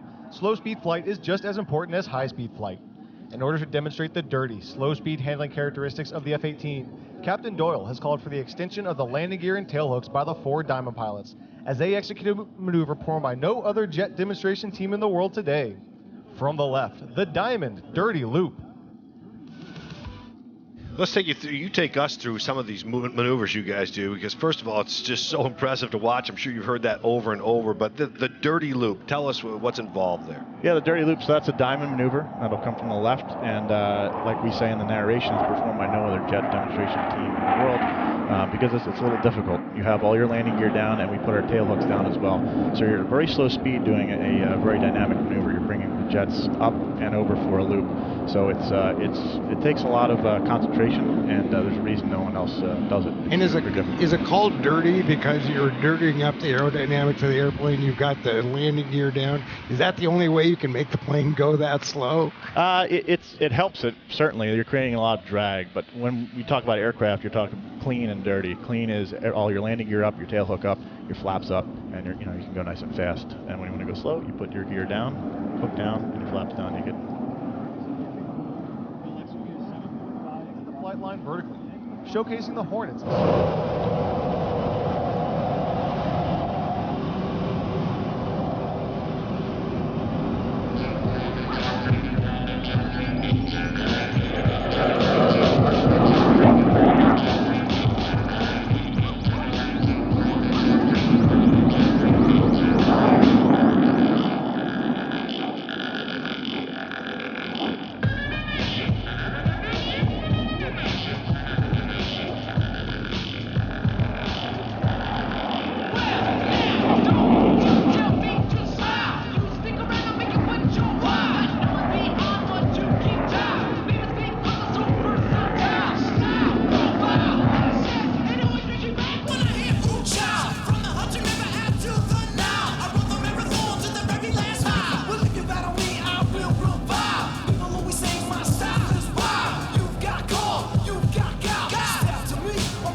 Diamond pilots approach once again, you should notice 2 significant modifications.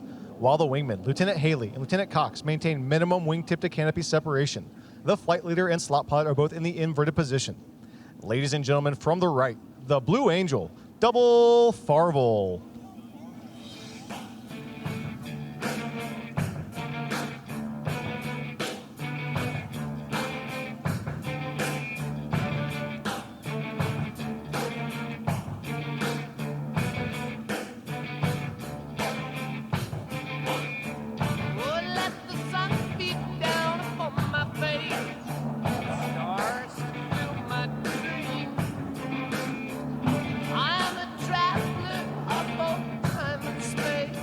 Behind the spectator area, Blue Angels 5 and 6 are approaching the show line at 400 miles per hour.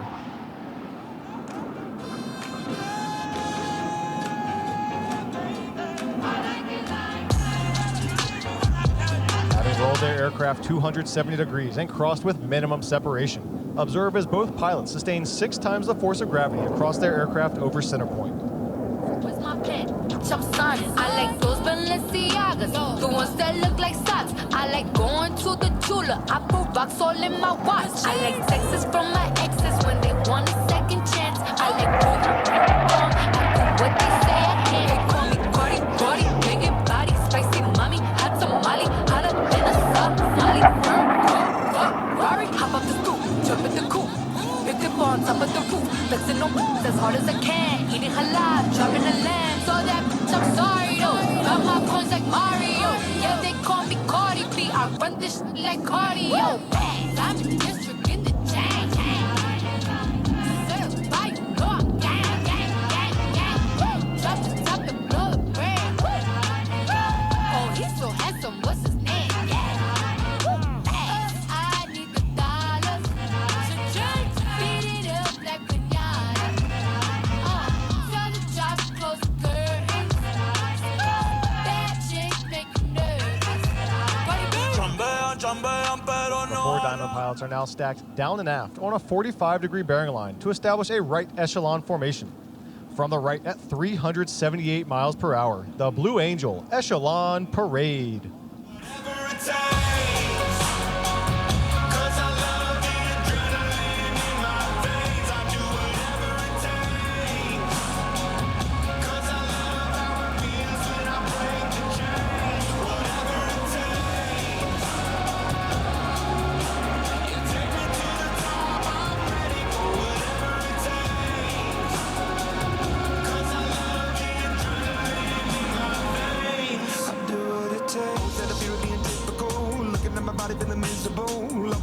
Setting up for their next maneuver, Blue Angels 5 and 6 are converging on center point to demonstrate the rapid roll rate of the F-18's fly-by-wire flight control system. Crossing center point, they'll complete 2 consecutive rolls totaling 720 degrees with a closure rate of over 800 miles per hour.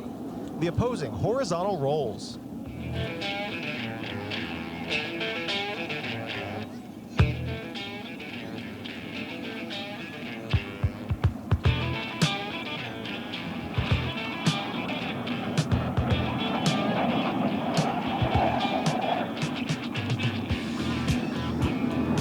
Tell me about the left echelon roll. What's involved there? Yeah, the left echelon roll. So that's going to be starting crowd left, pretty far in front of the crowd. And you're going to have boss doing basically a roll over show center point. It's a difficult maneuver because you have Major Mullins in the 4 position on the outside of the formation. He's essentially executing the roll, and he's generating 4 times the displacement generated by Captain Doyle because he's so far out there on that arm of aircraft flying over center point. So it's a challenging maneuver.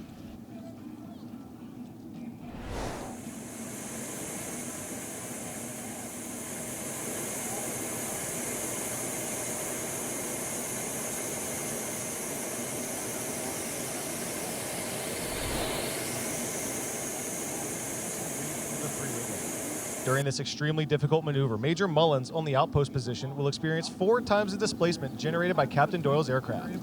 Ladies and gentlemen, the Blue Angel left echelon roll.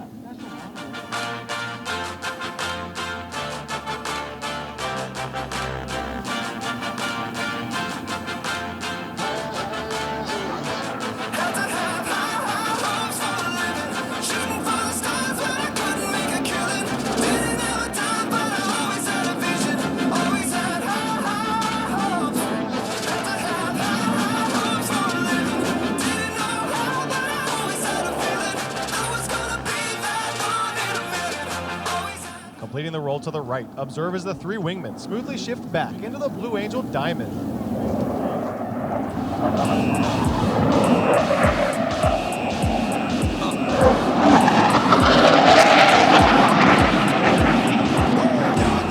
Now that Blue Angels 5 and 6 have your attention, you have seen firsthand the ability of a tactical aircraft at high speed to sneak into a target area virtually undetected. Lieutenant Commander Webb will complete the maneuver with a series of vertical rolls, while Lieutenant Commander Himpler completes his rendezvous with the Diamond to the right.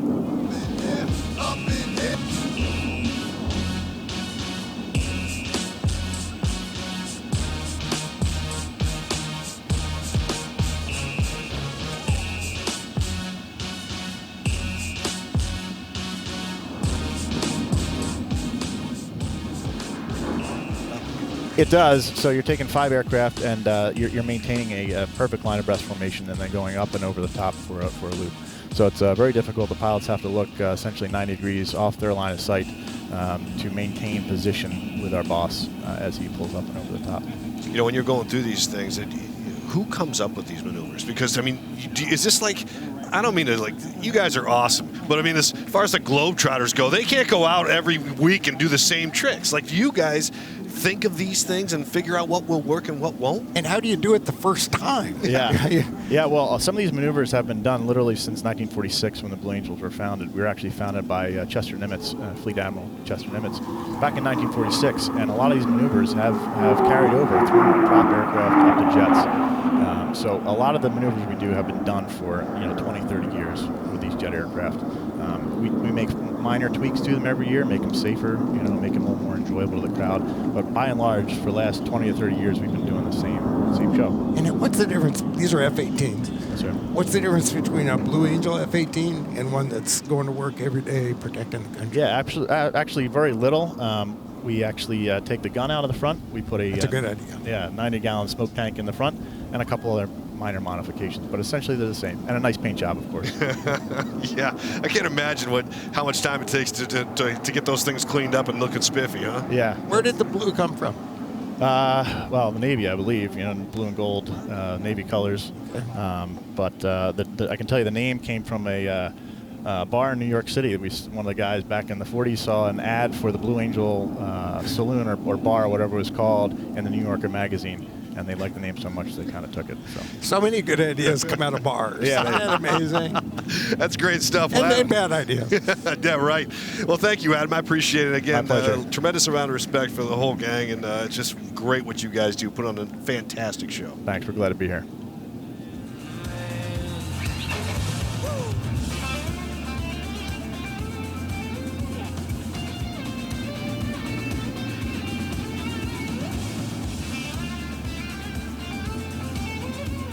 You've seen several flight profiles of the F-18 Hornet. The two solo pilots will next demonstrate precision roll rate control. Approaching center point, they will roll their aircraft 360 degrees, pausing after each 90 degrees of rotation, crossing center point in the inverted position. Ladies and gentlemen, the opposing 4-point hesitation rolls. I'm a little bit steady, but still a little bit rolling stone. I'm a little bit heaven, but still a little bit fleshy. Little foul, little don't know where I am. Holy water, still a little bit burning. From behind the crowd, the 4 Diamond pilots are rolling out in trail formation for a dynamic separation maneuver. Crossing center point, they'll climb up through vertical and shift back into the Blue Angel Diamond.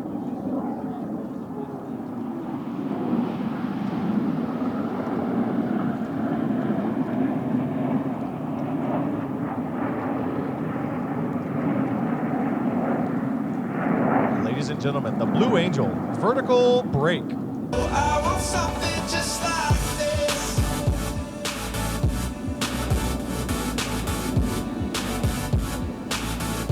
I want something just like this.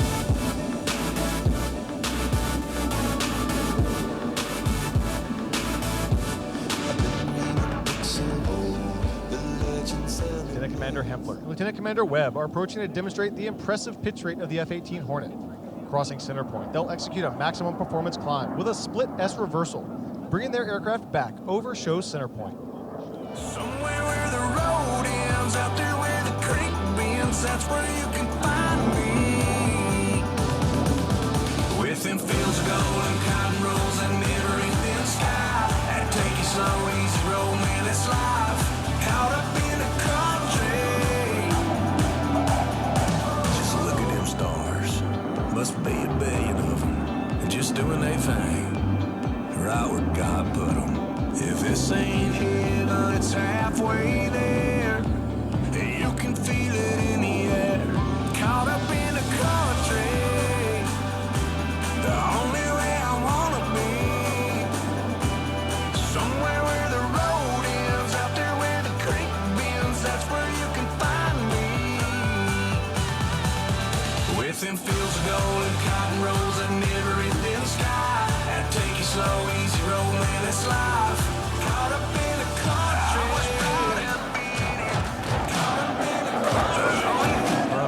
Captain Doyle is rolling out the Diamond for their next maneuver, the barrel roll break.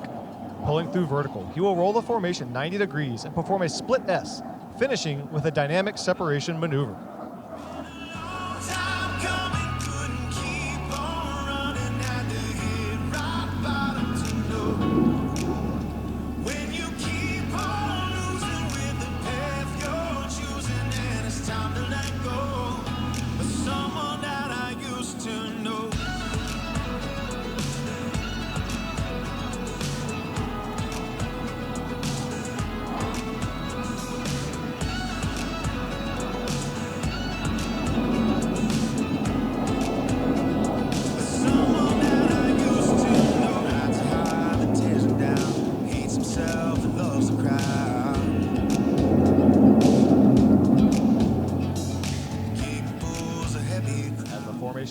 level. Each pilot will perform an individual brake turn and exit the flight line in a separate direction. The Blue Angel barrel roll brake.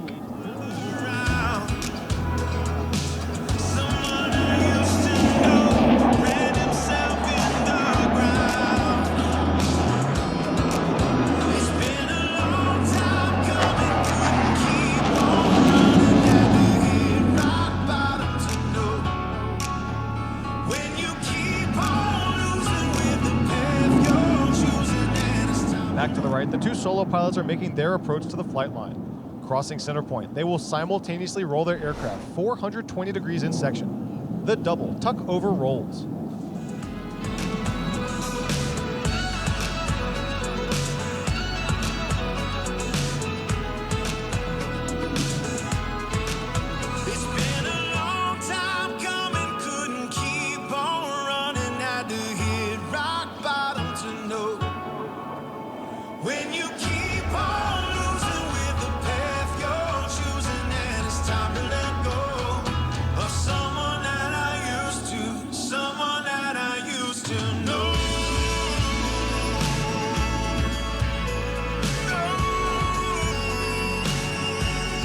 Behind the crowd, Captain Doyle is rolling out the diamond formation for another dynamic maneuver, the low brake cross.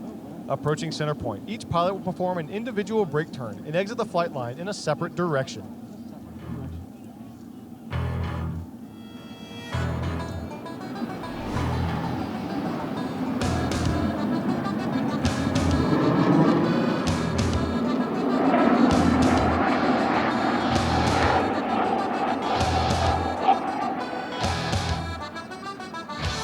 Aircraft accelerates to 500 miles per hour. They will perform a reversal turn back towards the show line. You should be able to follow the individual smoke trails as all four aircraft converge on center point with maximum closure and minimum separation.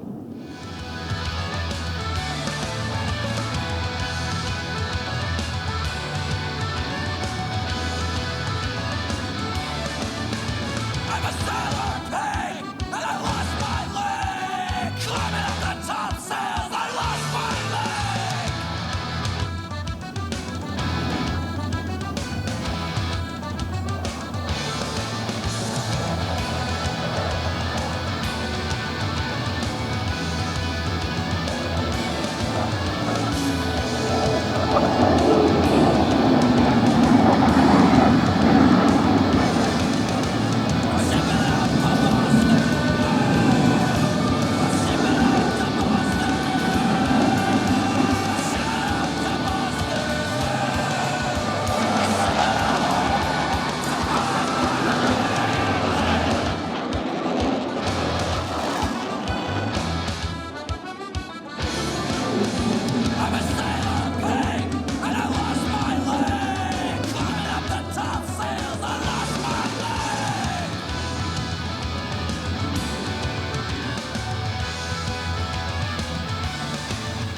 To the right, Lieutenant Commander Hempler and Lieutenant Commander Webb are approaching to demonstrate the slow speed handling characteristics of the Hornet in the clean configuration. They will pass before you, virtually standing Blue Angels 5 and 6 on their tails. At less than 120 miles per hour, the fly-by-wire flight controls provide slow speed handling that sets the Hornet apart in the air-to-air combat arena. This section, High Alpha Pass.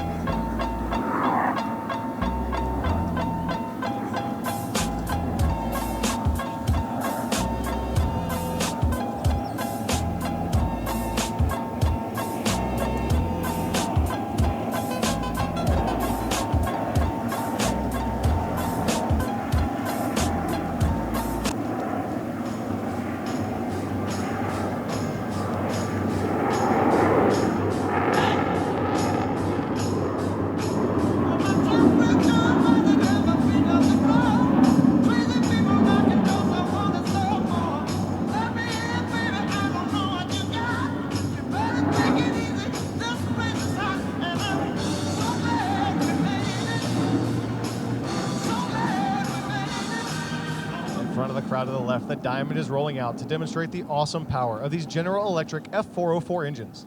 Let's listen as Captain Doyle calls for all four pilots to simultaneously select full afterburner.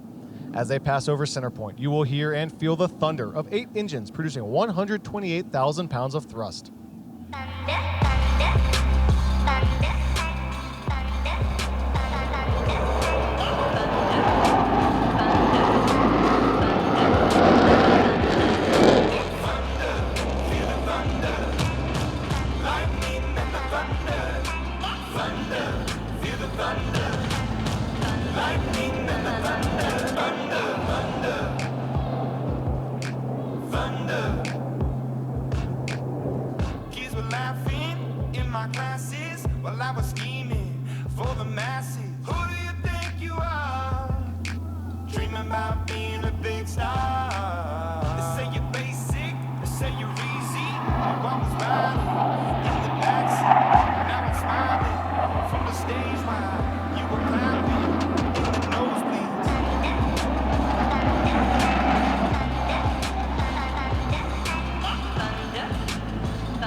Based in Pensacola, Florida, completed an intensive winter training period at Naval Air Facility El Centro, California. The beautiful weather of the Imperial Valley provided us with the optimum conditions to fly each of the demonstration pilots on the 120 training flights necessary prior to our first public demonstration. Our show season opened on the 16th of March and runs through mid-November. The Blue Angels will perform at 61 flight demonstrations this season while visiting 32 cities throughout the United States and Canada.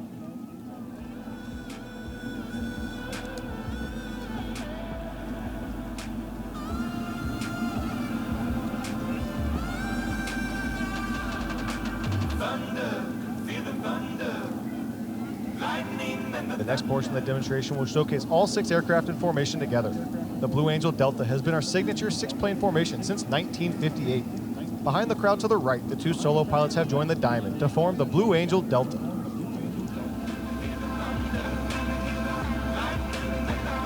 From the right, at 400 miles per hour, the Delta roll. All 5 wingmen maintaining position as they roll their aircraft 360 degrees over center point. 'Cause we're gonna be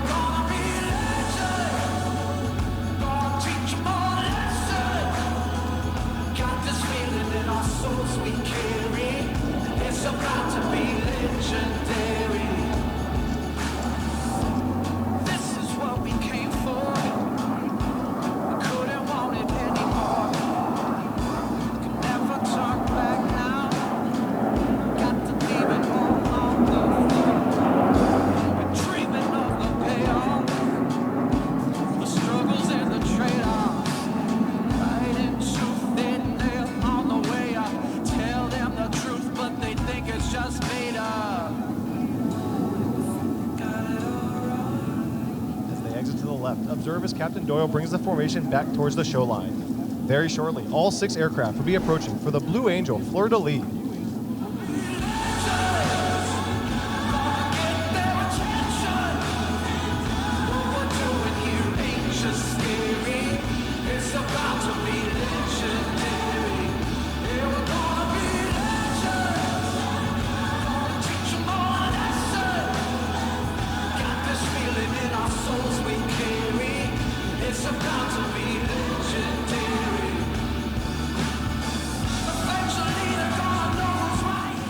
Salute to our forward deployed forces. All 6 aircraft will separate, perform individual 360-degree rolls, and the 4 Diamond pilots will rendezvous through a looping maneuver.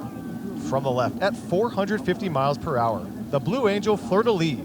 Let's listen in.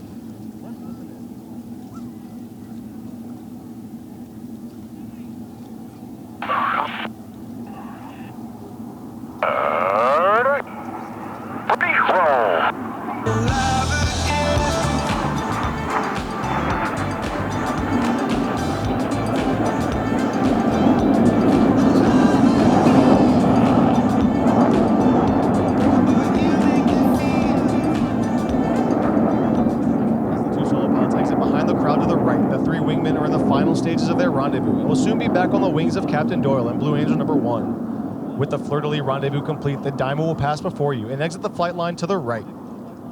Sky is sing. We are already feel my heart beating.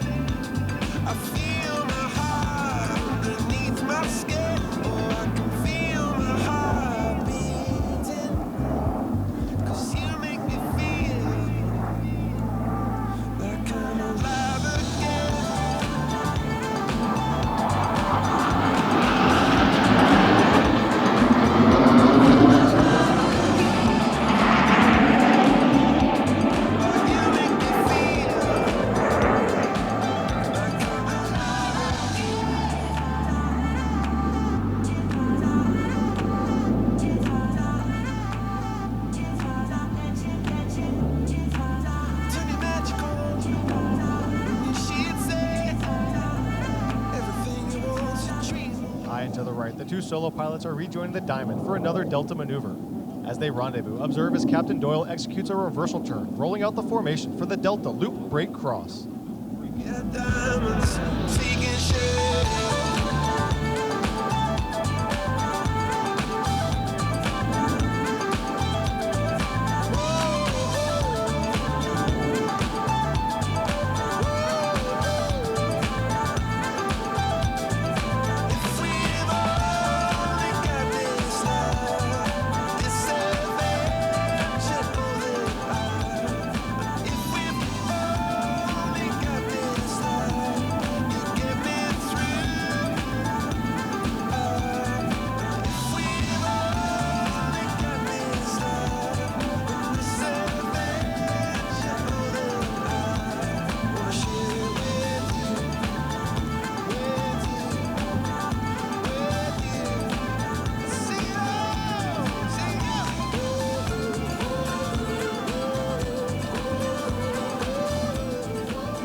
Tilts his head back, picking up the show line here at Lake Washington.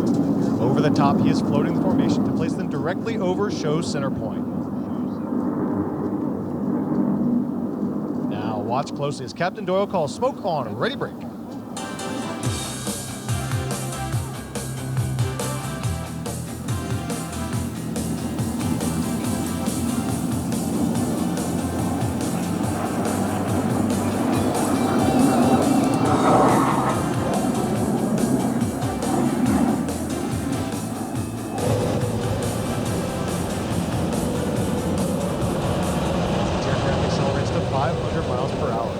A 1/2 cubic 8 reversal.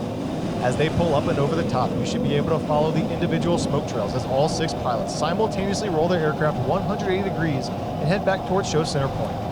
From 6 different directions with maximum closure and minimum separation, they'll converge on center point and cross with a combined closure rate of nearly 1,000 miles per hour.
Of our maneuvers and an in-depth look at our team as well as individual biographies. We invite you to visit our website or follow us on social media, including Facebook, Twitter, and Instagram.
the Delta is making their approach to the show line. Approaching center point, the entire formation will separate in dramatic fashion. Ladies and gentlemen, the Blue Angel Delta Breakout.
United States Navy Flight Demonstration Squadron represents a time-honored tradition of pride, professionalism, and excellence spanning 108 years of naval aviation. The 2019 team takes a great deal of pride in saluting Navy and Marine Corps pilots, maintenance crews, and support personnel everywhere.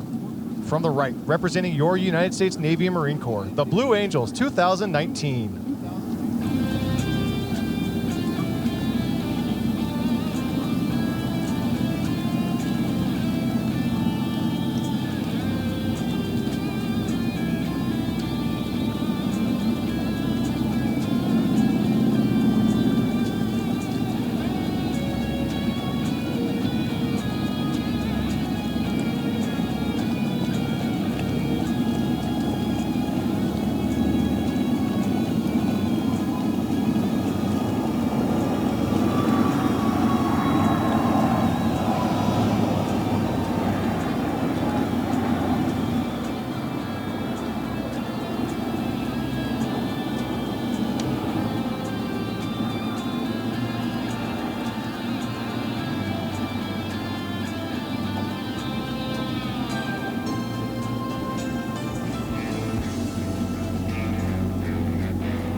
Man, what a beautiful show there. So fun to watch those guys, and sometimes it's even more fun to hear them as they buzz overhead. The Blue Angels with another fantastic show.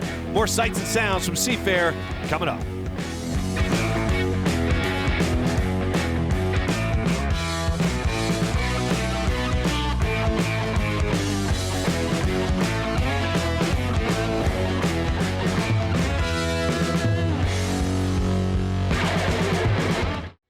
Welcome back to Seafair Weekend here on Kong TV. We just saw a fantastic show for the Blue Angels, and everybody out in the logbook getting a really close look at those guys as they buzzed them out there. Chip, you flew in one of those once. Give us a quick description of how it was. Well, I can tell you that it's one of the best experiences I've ever had and one of the most nauseating I've ever had at the same time. It's beyond mechanical. I've been in some fast things in my life, in race cars and race boats, but an F-18 Hornet just goes beyond mechanical. It's dreamlike. Yeah, man, I'll tell you what, it also takes some guts and a guy who can handle some G-forces for sure. As we brought in Lieutenant Commander Adam Carrick, who talked a little bit about the G's it takes, and he was talking like 7.5 and sustained, and that's tough, but the fans out there just enjoying themselves. And the difference is sustained. The boats actually can pull 7 Gs, but they're intermittent. They hit and they're gone. But these guys pull them sustained, and that's when you start going unconscious, which is not a good thing when you're flying an F-18. Yeah, the beauty of Chip is, though, he kept it together, because I'm pretty sure if I was up there, I would lose it. And they ask you if you want an easy ride or a hard ride, and Chip went for the to 10, as he says, and you held it together as you told the story. No, I didn't say I held it together. I told him that if I start whining like a baby to keep going, because it's a once-in-a-lifetime experience. But when I got back to the hotel, I exercised their plumbing pretty well. All right, let's head down to the podium, and Mark Allen has the 3A and 3B Heat Awards. Thanks, Paul. We're here with the 2019 Homestreet Bank Cup and the awards for Heats 3A and 3B. Let's bring up Steve Oberto, to hand out the awards for Heat 3A. Steve? Thank you. On behalf of everybody at Oberto, we're all 600 local employees. We're super proud and happy to congratulate Jimmy Shane, one of the best hydro drivers in the sport, on his Heat 3A victory.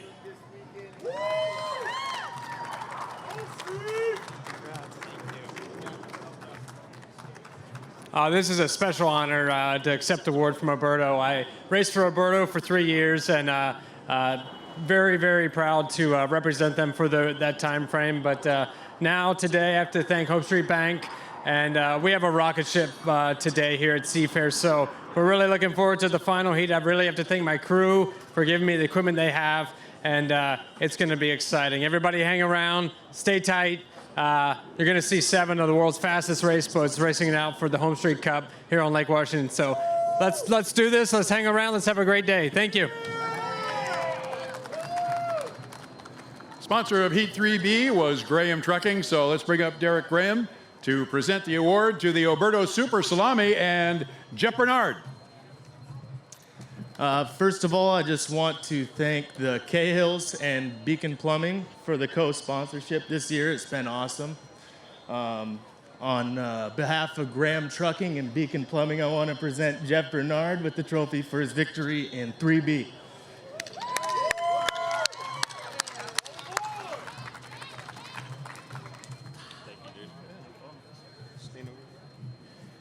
Thank you, Rob Graham and Graham Trucking. A little partial with them. They drove for him for quite a while, so pretty cool to get a award that they sponsored in the heat. Thank you, Homestreet. We're honored to be in the Homestreet Cup final heat on the front row. We needed that win, and thank you for my guys. They busted their butt. We broke a fuel control in the second set of heats, so they had to do a motor change.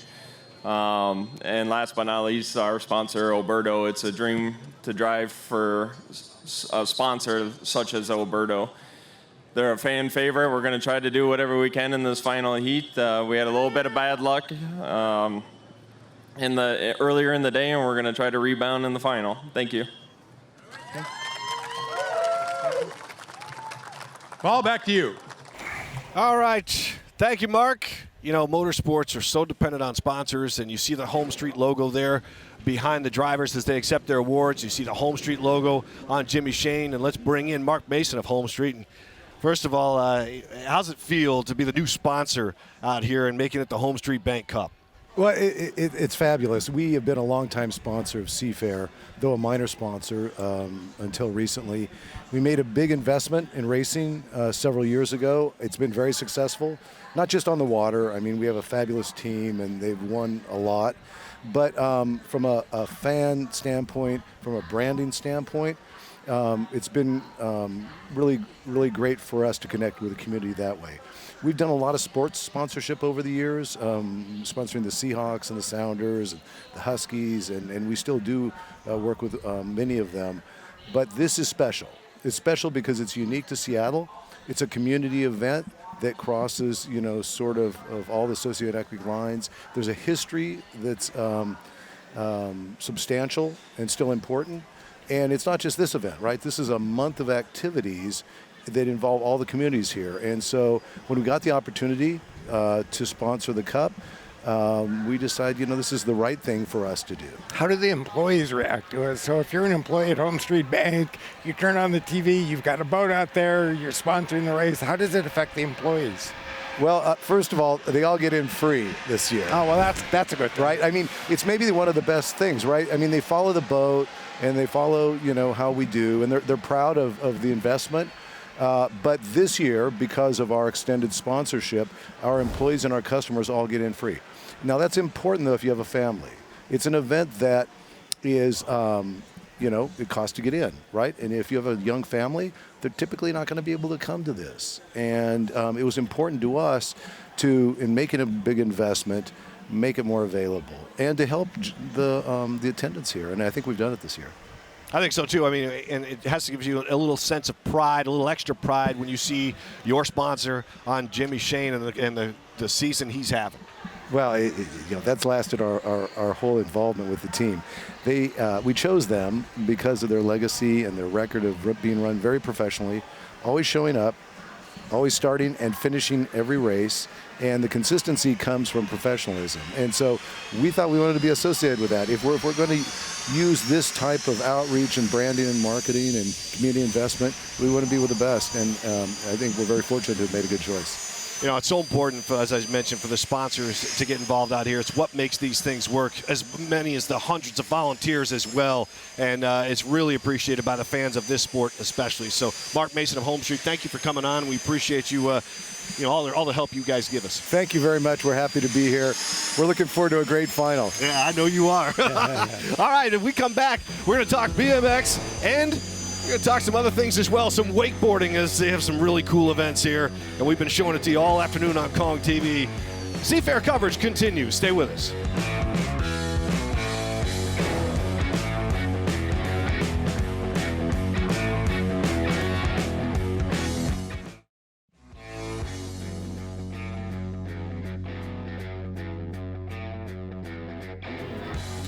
Welcome back to Seafair coverage on Lake Washington. Just a gorgeous day all afternoon. It's been beautiful, breezy here and there, keeping people cool in the warm temperatures. And on the south end, all the great action happens as well with BMX and wakeboarding. And we'll start with Chris Cashman and his little BMX bikes. Chris? Ooh, legit summer weather. What a good problem to have. I won't even attempt to wipe the sweat from my forehead as I have hustled down here to the south end to show you what I believe is perhaps the best kept secrets at Seafair. Everyone's distracted by looking out at the water, but right over here would be the Monster Energy BMX show. And directly across the way, wakeboarding. Come on. We're here hanging out, just finished up 6 shows at Seattle Seafair. My name is Dan Hubbard with the Monster Energy BMX team. We got 3 amazing pros. One of them, Jeremy Malott, who's an Olympic hopeful for 2020. And all our shows this weekend were dedicated to our first responders, to the men and women in the police departments, the fire departments, the EMTs, and also to our military as well and their families who sacrifice so much so we can live the way we live and ride BMX the way we ride BMX. So we've had a blast here. Everyone at Seattle Seafair is awesome, and I can't wait to come back and do it again next year. I'm Grant Burris, and we're out here with the Hyperlight Experience out here at Seafair at the South Turn. We come out here every year for the past 8 years and set up a mobile cable system with a couple jumps and rails out on the water to give everybody down here at the South Turn a nice little show in between the races and all the air shows and everything. With so many people on the shore, everybody's hooping and hollering and getting excited, so that amps us up to ride harder and go bigger. And this is one of our favorite events of the year, just bringing the team out here. All right, well, I'm about to hop back out on the water, but thanks everybody at Seafair. We'll see you next year. Later.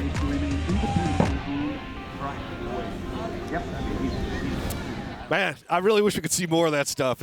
Cashman's got a pretty cool job today for sure. All right, let's bring in Michael Kim as the board of Seafair board, and let me talk about your event here, Michael, and the way you guys have just put it together for 70 years, and it's just year after year continues to be successful. Every year it's just a miracle that everything goes so well. Before we get too far along, I really want to send our condolences to the people of Gilroy and the Gilroy Festival, not to mention the folks at El Paso and Dayton, Ohio. If you think about how we have for 70 years, different generations of Seattle residents been able to put together something safe for 70 years consistently, and that brings together so many different parts of the community. It's really this intricate symphony. It's a miracle that happens every year, and we have great weather, so we're really thrilled. Well, what's the message to our new residents that have just come here? We're booming. I grew up here in 4th generation, so I know about Seafair, but how do we get the message to people that are new to Seattle? Yeah, well, so our research shows that more than 50% of people in the Puget Sound area actually haven't attended a Seafair event. And so that actually makes Seafair new to them. Yeah. And so each year it's a challenge to kind of, add some new things, surprise some folks that are used to Seafair and want to see something new, but also to regenerate and reinvigorate those things that people love, like the hydros and the air show. So it's a great opportunity. We have so many new people coming into town, and Seafair is a great way for them to get to know the community. That's great. You see the pictures and the video of the fans just enjoying themselves all over the grounds here and on the water as well. And there comes a time where people start to wonder, Seafair has had great shows, and then there's times where it's like, are they going to be able to pull it off again this year? Are the Blue Angels going to come back? Because, there's a time when they didn't. So how do you guys manage to just keep this up? Well, you cover sports, Paul, so you know that it's like golf. 1 year you got a killer drive, and the next year that goes to hell. So, every year is something going on. And so the moment that you think you got one piece down, then you've got to deal with something else. So, the great news is that we have over 3,000 volunteers. Just think about it, 3,000 volunteers. We only have a full-time staff of 12 people. So that group is truly tremendous. I want a huge shout out to our team at Seafair, but also our volunteers, because those folks, what you may have heard of as Seafair families, 5 different families that have been doing different parts of this tradition for over 70 years, they keep those best practices alive and pass them down from generation to generation. So that's why you see everything from, the way that the race is going today and how smooth things are. That's not by accident. That's actually 70 years of history and mistakes. Hard work. And hard work, yeah. Yeah, generations of volunteers for sure, and it's noticeable here in the pits for sure. So, Michael, thank you for coming on. Congratulations on all the success you guys have had, and hopefully you could just keep this thing rolling for another 70 years. Hey, let's bring it. Let's go Seattle. There you go. Coming up next, it is the finals as we finally get after this thing and see who's going to rise to the top. Top contenders, we'll break it down for you next.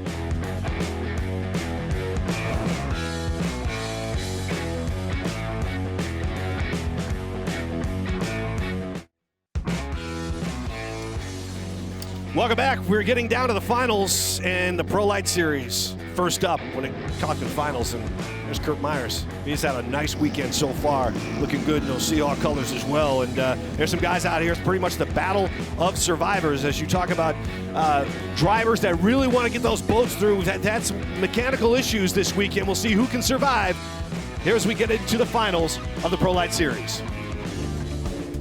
The E350 Graham Trucking Cup at Seafair is presented by a winning team in container transportation since 1983 and 4-time Seafair Championships Graham Trucking. Well, we take a look at some of the drivers that want to get into this thing. Steve Huff has pretty much put it together with nuts and bolts and anything you can find, because he had some problems in the first heat back in the day, but now he's trying to hang on here and make something happen. There's Steve Huff and the Agitator. Flight Time, Kurt Myers again having that great weekend. This is just a look at who we're going to be looking at here in the finals of the E350, the Pro Light Series. Steve Huff has got that boat put together with parts from every other boat. Started with 5, and 2 dropped out, so a lot of the parts from the boats that dropped out, including the engine itself, I think came from Jarvis's boat. Right, and we had a couple of boats that dropped out because of mechanical issues, and Mike Jarvis, which we saw earlier in the yellow E6, last night they worked actually until 4 o'clock this morning. They took Jarvis's motor out of his boat. They put some of what Steve Huff called peripheral components into Huff's boat and into his motor, put it back in the boat, and now he's out there ready to run. And that's something you're going to find everywhere in motorsports. Paul and I talked about it yesterday. You don't want to beat the guy on the beach. You want him to be out on the water. So you'll see whether it's the Unlimiteds or the Limiteds or the Outboards or car racing, if somebody's got a problem, it's all hands on deck. You'll see uniforms of every color over there to help them. Well, you're going to see that when the Graham Trucking presents the plumber guys, the Burke Beacon Plumbing guys, because they have switched out an air intake. And you'll see a different air intake on that boat from one of its sister hulls. Steve Huff coming up the backstretch. And let's go down to Chris Egan right now in the pits, who joins us with a quick update. Chris. Yeah, Paul, quick update. Just talking with the Graham Trucking presents Beacon Plumbing crew, and this news just in. They had a damaged cowling. They were concerned about whether they would be able to race in the finals. They had crews headed to their offices trying to get more parts, but they just got word from the U7 Miss Boitano boat that they are going to borrow that boat's cowling. So they are working right now to put that boat's cowling on their cowling. The crew said they match up. It's just a matter of time now on whether if they can get it on there in time to get ready for the final. So that's the latest. J. Michael Kelly is planning to race if they can get the Graham Trucking Presents Beacon Plumbing ready to ride. So what were we just talking about? There's a perfect example of everybody does whatever they got to do to make sure everybody gets out there. Yeah, I mean, you know what? Especially, when you talk about these guys, they're competitive, but it's one big family, and it's kind of cool to see the cooperation. Well, and that's a very interesting cooperation as well, because that's the Miss Budweiser T6, the 7, the Boitano Homes is the T5, so the cowlings match pretty much. So they would be ready to stick it right on the boat. Closing in on 30 seconds to start. And we got a problem again. Poor Steve Huff, who was telling Paul and I how great his boat was, has just really suffered nothing but problems this weekend. He's so dead. Yeah, he's dead on the back. About 2/3 of the way up the backstretch, he's dead in the water. We're down to 2 boats, and we're coming up to the start mark. Yes, we are. So it'll be Kurt Myers on the inside. It'll be John Rifle on the outside. And these 2 boats not well evenly matched. Actually, Kurt Myers has a very fast boat, and John Rifle's still learning to drive the E350s. And they were well behind at the start, so this should be a good start. And we'll see them run side by side. Rifle is on the outside, and that was a good start. The E226, the white boat. Kurt Myers on the inside in the E26, green, and got a lot of blue on the boat. It's so difficult for these guys because they really wanted to come here and put on a show. This is a class that they're building. They're opening it up to new people. They want to get people in boats that have never raced before. And so this is not the example they wanted to show, but we've got a great race for first between 2 boats. Yeah, they're putting on a real good show right up the backstretch. 3 laps around for this championship heat. When we get to the Unlimiteds, it'll be 5, but 3 laps this time around. Kurt Myers and John Rifle. And as they go by the E98, Steve Huff has a pretty good view of the race, Chip, but I think he'd rather be in it. Yeah, Steve Huff is more than a competitor in this series. He's really the guy that put it together. He's the guy that has a vision to grow it. He's the guy that came up with $12,000 of prize money for the winner of this championship. So I know he's heartbroken because this is their biggest show of the year. And, here they are on King of Kong television. So pretty disappointing. Side by side, coming down to the end of lap number 1. Kurt Myers about a boat length ahead of John Rifle. They come down to the south turn. This is a shorter course. It's 1 2/3 miles, and so they don't go all the way up the backstretch to the big 2-mile unlimited course. They cut through the infield, and they've got their own turn buoys up there, and they know exactly where they need to go. Lap number 2, and it's Kurt Myers and John Rifle side by side up the backstretch. As you watch boat racing this weekend, anybody can do it. I'm proof of that. The Seattle Outboard Association gets people in boats that have never been in boats before. You can go out for a ride, see what it feels like. The Seattle Inboard Association does it with these boats. So imagine, anybody, man, woman, as long as I think they're 16 or older, can get in one of these boats and experience what it feels like. And it just might inspire you to, I want to race one of these. Well, this is lap number 2. They're coming down to take the white flag. They've got 1 more to go. And Kurt Myers has opened up a little bit of water on John Rifle. E26, Kurt Myers flight time is what he calls that boat. I think we need to get Paul in one of these boats, Mark. I'm in the junior boat. I can't even handle that.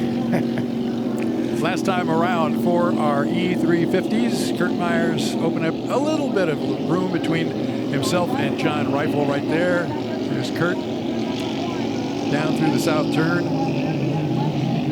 These guys are going about 115, 110 miles an hour. Yeah, I'd say At about top end. 120. This is a rather big course for them, so they're probably going faster than they normally do. They typically run on like 1.25 mile course. These boats are powered by V8 Chevrolets. They're really, you look at these boats as they go, must be hundreds of thousands of dollars. You can have a brand new everything, brand new boat, propeller, trailer, the whole thing for about $60,000. And I think they have about 12 races throughout the year, throughout the Northwest, Oregon, Washington, Idaho. Through the north turn, it's Kurt Myers on the inside in the E26 flight time, and behind him is John Rifle coming down to take the checkered flag. It is Kurt Myers coming in first, and John Rifle will finish second behind him. Quite a ways behind him at this point. They both kind of backed off a little bit as they came down the front straightaway. So the E26 Kurt Myers, your first place boat. John Rifle is your second place boat. And poor Steve Huff out there on the backstretch did not start. So he's going to get a tow back into the pit area. We'll find out. He will find out what he needs to do for their next event. It's coming up in a few weeks. John Rifle completing his third lap. You know, if nothing else, even if you never wanted to race one of these, if you get a chance to go drive one, you should. It's really fun. It looks a lot different than, it feels a lot different than it looks. There's poor Steve Huff, who was just so full of enthusiasm for this weekend, not just for himself, but for the series, and it didn't turn out like he liked. So I feel bad for Steve. There is a way to get her to learn how to drive one of these E350s. It's called the boat program. There's John Rifle coming down the front straightaway. And basically, these are just small and limited. It's the same physics are involved. Everything's just a little bit smaller. Like I said, it's an airplane wing with the training wheels on the side, and you fly it over the water. It's a lot easier than it looks. You think about going 120 in a ski boat, and you think, well, that's crazy. But these boats are built to do that. It's a lot of fun. The school program, Jeff Bernard's worked very hard on that in order to get people into the boats, and John Rifle is a graduate of that school program. Up in Pateros at one of the inboard races, he did his 10 laps. You go through an actual school training program, then you get to run 10 laps around the small course up at either Lake Chelan or Pateros or Richland, about a mile course. You get your 10 laps, and if you have successfully completed those, then you can become a 5-liter driver. John did that up at Pateros a couple of years ago, and before he left, he bought the boat. And here are the results of the E350 finals, the Pro Light Series. Kurt Myers just finishing off a strong weekend for him, and as Chip and I have talked about, in this weekend, is that you kind of want to beat the best, and without Steve Huff out there, that would have been a fun final for sure. But Myers earns it. He has been all go and doing really well this weekend. So he finishes strong. And then, of course, John Rifle out there and Steve Huff hopefully will get it back together and get some things going. I'm going to get down to Chris Egan in the pits here shortly, and hopefully we'll have a little chat. But, again, when you see this and you see what's involved in this, it's interesting, though, that it's only 60,000 when you talk about the million it takes. They put a crew together with the big boats. Right. It's affordable racing. I mean, it's expensive, obviously, but it's affordable. Boy, I'm smelling some tension coming from down there. Do you smell some tension? I tell you right now, the drivers in the Unlimited class that's coming up, your stomach is a knot. You're going over and over in your head what you're going to try to do.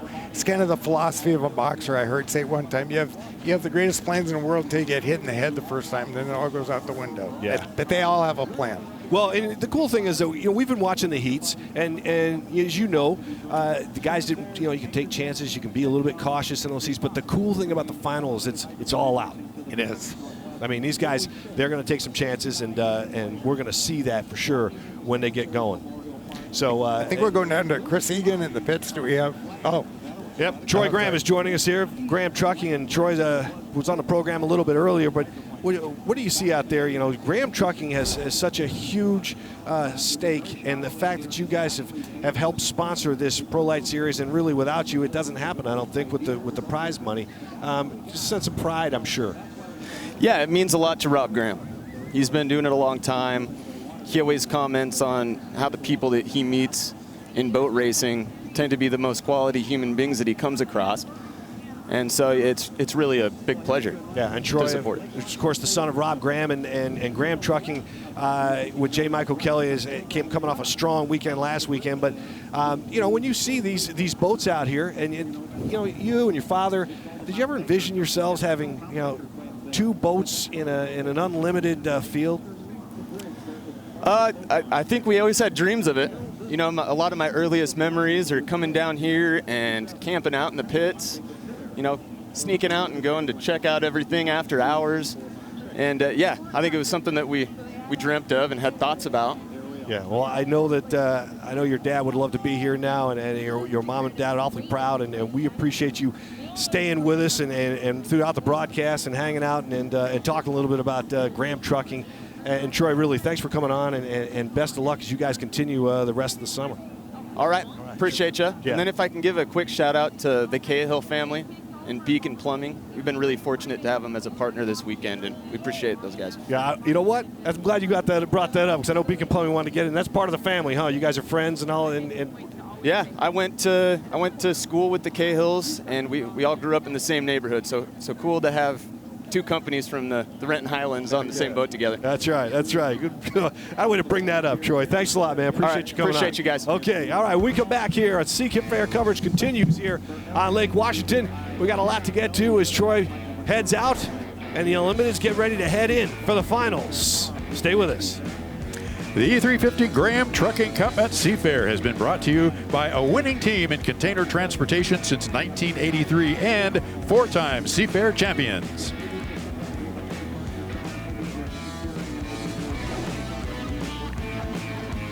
Head to the Washington's Lottery's Facebook page this afternoon. You watch the hydro races. We got the final coming up live from the Periscope and Steve's Imagined Submarine.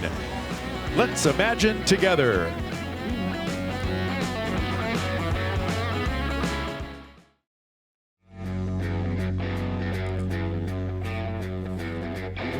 This portion of Seafair Weekend 2019 is presented by Hyatt Regency Seattle, the largest hotel in the Pacific Northwest. They are just about set to go in the Unlimited final, and some teamwork down there. I see the Boitano cowling on top of the Graham Trucking boat with J. Michael Kelly, and of course they've had to get some work done before, after that last heat with the problem he had with the cowling. And Chip, you look at the lineup, and boy, it's all out right now. It's all out right now. You're looking at the Boitano Homes cowling that fit perfectly on the Graham Trucking boat. So Boitano Homes as a sponsor has got to be pretty happy because their name is nice and prominent on a boat that's got a shot to win this. Yeah, it seems to match that boat pretty well too with the Reds. Mark, what can we expect in this final? The unexpected. And Well that's said. not that's not just a cheap comment. I have no idea what's going to happen because you've got every one of these guys wanting the inside lane, maybe somebody wanting lane 2 who thinks they can drive around whoever's in lane 1 because they want a little better water. I think we're going to see something completely unexpected, and that is a Jamie Nielsen or Brian Perkins become a factor. I'm not saying they're going to go out now and win it, but those two boats have not been factors really ever. So I think you add those two to J. Michael Kelly, Andrew Tate, and Jimmy Shane, it could get nasty. When you talk about Nielsen and a guy like that, and we talk about what's better, the better boat, the better driver, both, is Nielsen kind of one of those guys right now who's swinging for the fence because there's not a lot riding? He's an up-and-comer, and I'm glad I don't have to race him. All right, we're just around the corner. We're going to see these boats actually get out there and get rocking and rolling as the Unlimited final is just around the corner. Stay with us here. Seafair coverage on Kong TV continues after this.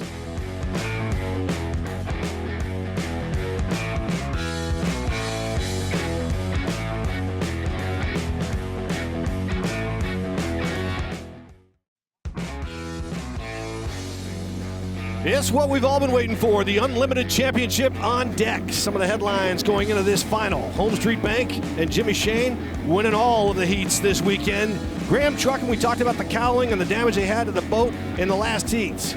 Now they have a different cowling with the help of the Boitano Homes. And surprised to be in the finals, maybe Carstar and Brian Perkins, who's had a nice weekend so far and hopefully making a little bit noise here as we get set for the Unlimited final. The 2019 Homestreet Bank Cup for Seafair is sponsored by Homestreet Bank, Seattle's community bank for nearly 100 years. We look at the conditions out here on Lake Washington, and again, it really has been a beautiful day. A little bit of wind, a little bit, then it calms down. Now it seems like it's relatively calm out here. When we look at the lineup for the Unlimited Finals, oh boy, 7 boats out there, and it is going to be a lot of waves out there. It's going to be really interesting to see who gets control, and if Jimmy Shane can get out in front and stretch it out a little bit, we'll find out if he has that.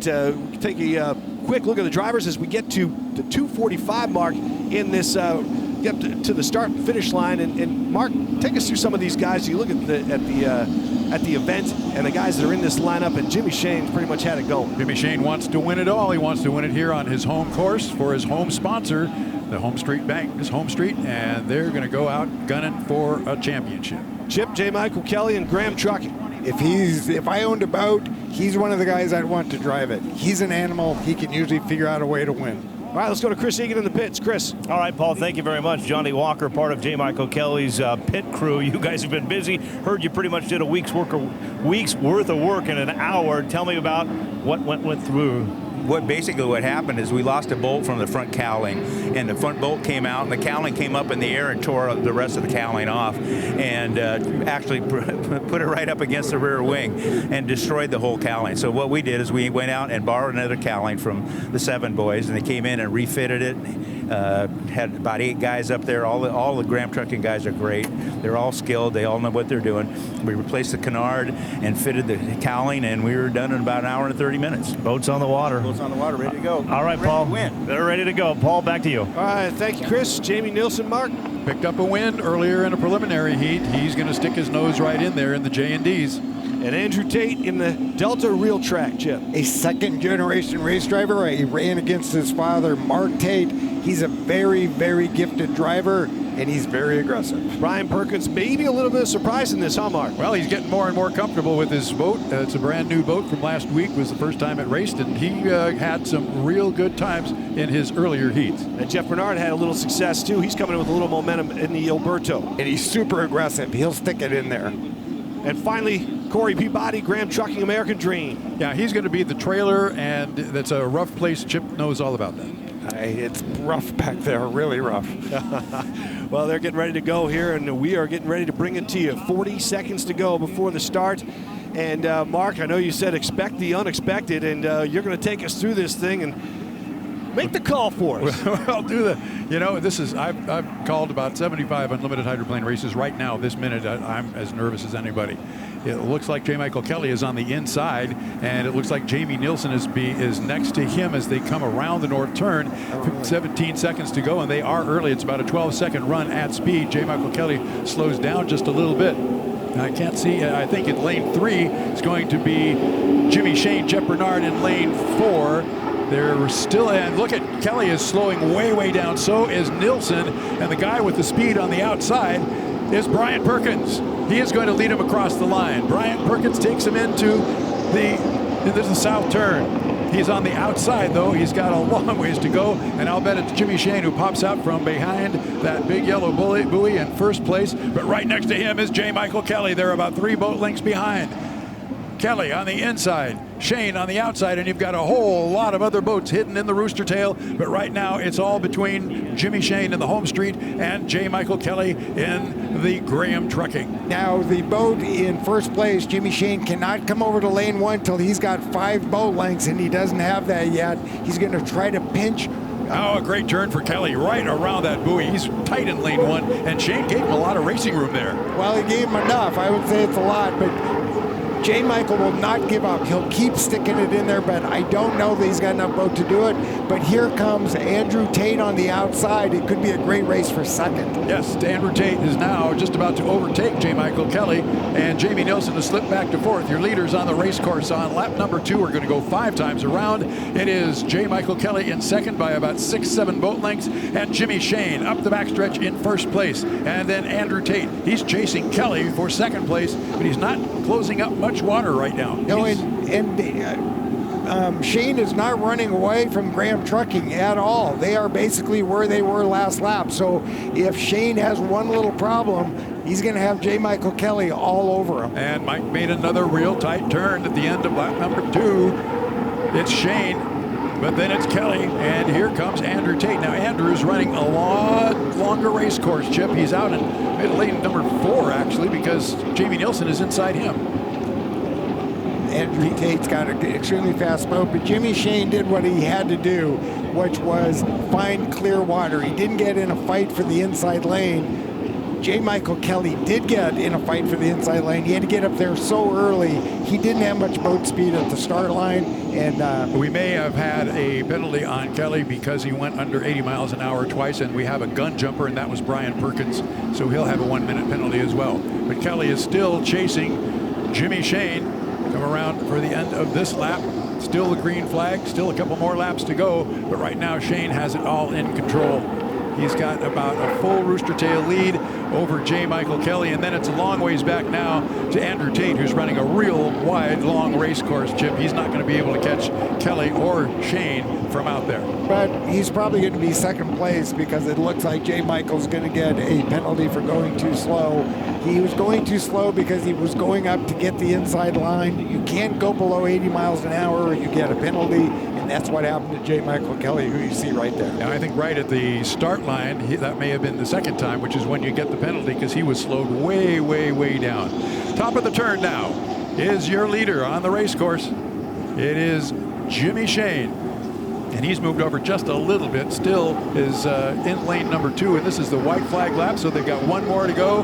One more time around this 2-mile Ted Jones race course, Chip, and Jimmy Shane is taking it out a little wider now, and he is going to get about another 2/3 of a lap. But he's hearing all kinds of strange noises right now. This is the hardest lap. Nobody's really pushing you. The race is yours, and you start hearing things that you never heard before, worrying about gearboxes, engines, propellers, but that's a really well-prepared boat. I don't think he has anything to be worried about. No, I don't think he does either, and he's halfway up the backstretch. He is motoring along in first place, and he's about to pass Corey Peabody. Corey's away on the outside, so he's about to lap Corey Peabody. Jimmy Shane through the north turn for the final time. He's at the entrance buoy. He is at the apex. And the exit buoy is coming up on his left-hand side. He's going to bring it way wide so the fans on the shore can see. Jimmy Shane comes down to take the Homestreet Bank Cup here at Seafair 2019. Jimmy Shane is your winner. J. Michael Kelly will cross in second place physically on the race course, but we did hear a 1-minute penalty for that, dropping below 80 miles an hour, so we'll call Andrew Tate as second. Now, Chip, here's an interesting thing to think about. Corey Peabody was lapped by Jimmy Shane, and J. Michael Kelly has passed him as well. If Kelly can finish and make up that 1-minute penalty, he could end up 4th or so, 5th. And that's but I don't think important. he's not doing that. He's going really Yeah, slow. and that's important for national points, but I don't think that's what he's thinking about right now. I think he's hugely disappointed. This wasn't the final that we anticipated. I thought it was going to be a tougher final for Shane. It wasn't. He did a really smart thing. He just stayed out of the mess. He found himself some clean water. He remembered that he had a really superior boat, and he just was patient and let the boat do the work. That's what you have to do. You think he remembered from last week, Chip, like some of the mistakes he made as well when you get to this final? No, he thought about those all week, but by the time he got here, he'd forgotten about it, thinking about how to win here. That's important, huh, for a driver to just park it. Well, you were a place kicker, you know. Short memory. When you miss one, I assume you just think it never happened, and you're full of confidence for next one. So let's take a look at that start.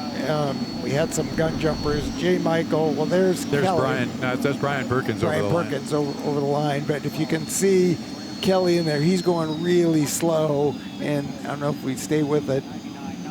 There's Kelly. He's way up there. You see how early he is compared to everybody else? So to keep from jumping the start, he had to slow way, way down. And the guys behind him are even early. And there you see the rooster tails come up. They're accelerating, but not J. Michael. He can't accelerate because he's up there way too early. He got a penalty for going under 80 miles an hour, and he didn't have the boat speed. But watch Jimmy Shane in lane 3. He's got a lot of momentum. He's been building it for a long time, and he got a great start. That was kind of it.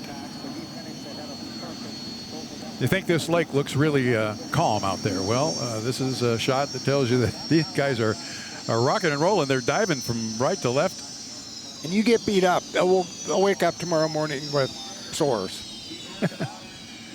There he is. There's Jimmy Shane. It's nice to win your Seafair race when you got the Seafair sponsor on the side of your boat. It doesn't get much better than that.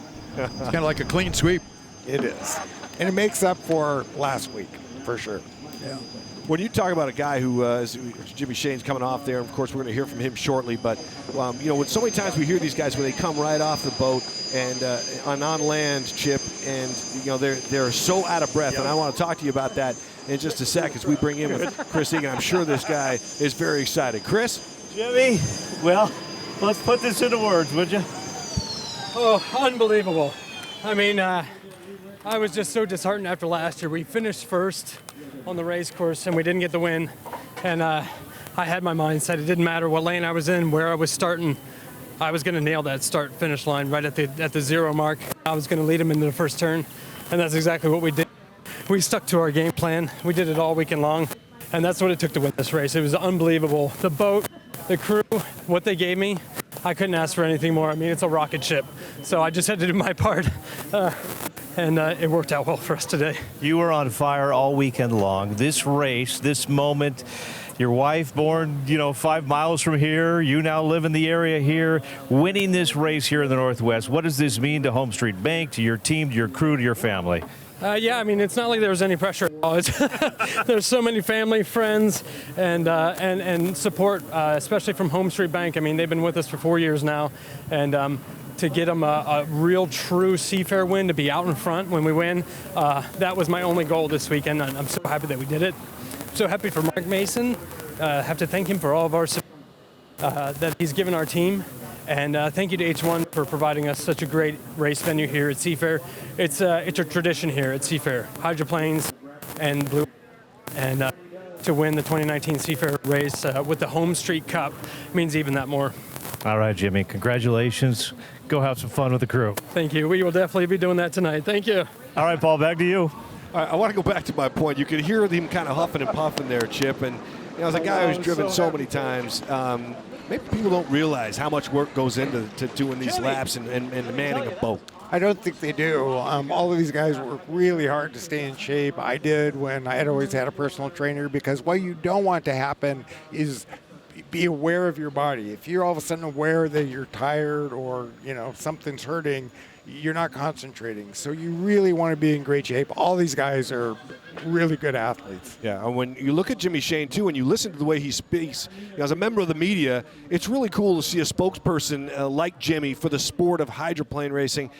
He's so good in front of the camera, so well-spoken. You think he must be just, as a former hydro driver yourself and a legend, you've seen guys over the years who are really good spokesmen for the sport. He seems to be that guy. He is, but the sport's full of them right now. And I would say, is the sport at its prime? No, it's probably had better days. Hopefully better days are coming. But I have never seen so much driver talent and so many people that are good spokesmen for the sport in the sport.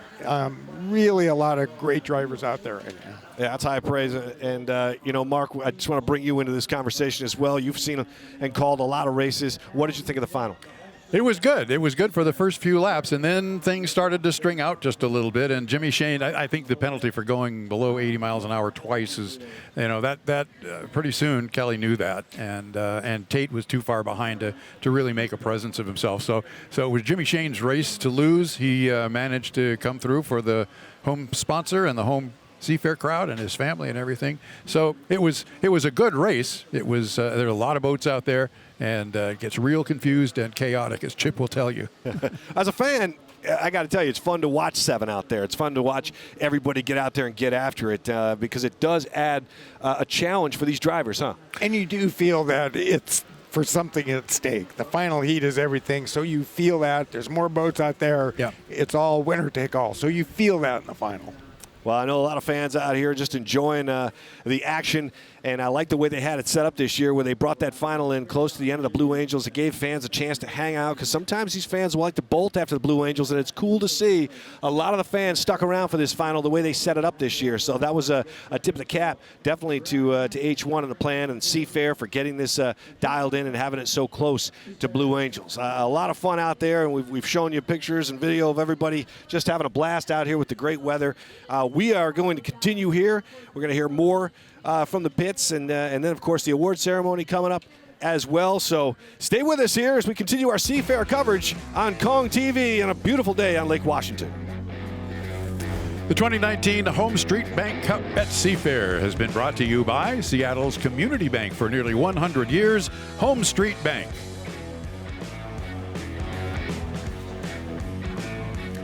Lottery player Steve D said if he won big, he'd watch the Hydro races from his own personal submarine. Oh, the Washington Lottery helped bring his idea to life. #Let's Imagine Together.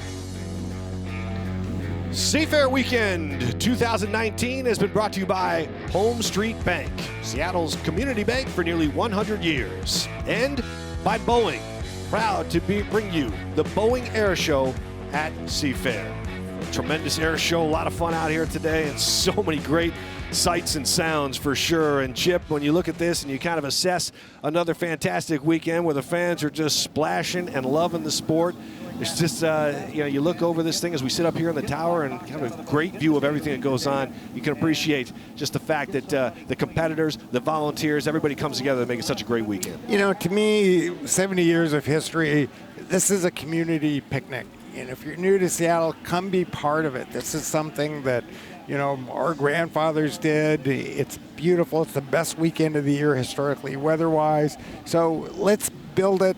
Let's make it everything we want it to be. It's very diverse. It brings a lot of diverse people down here.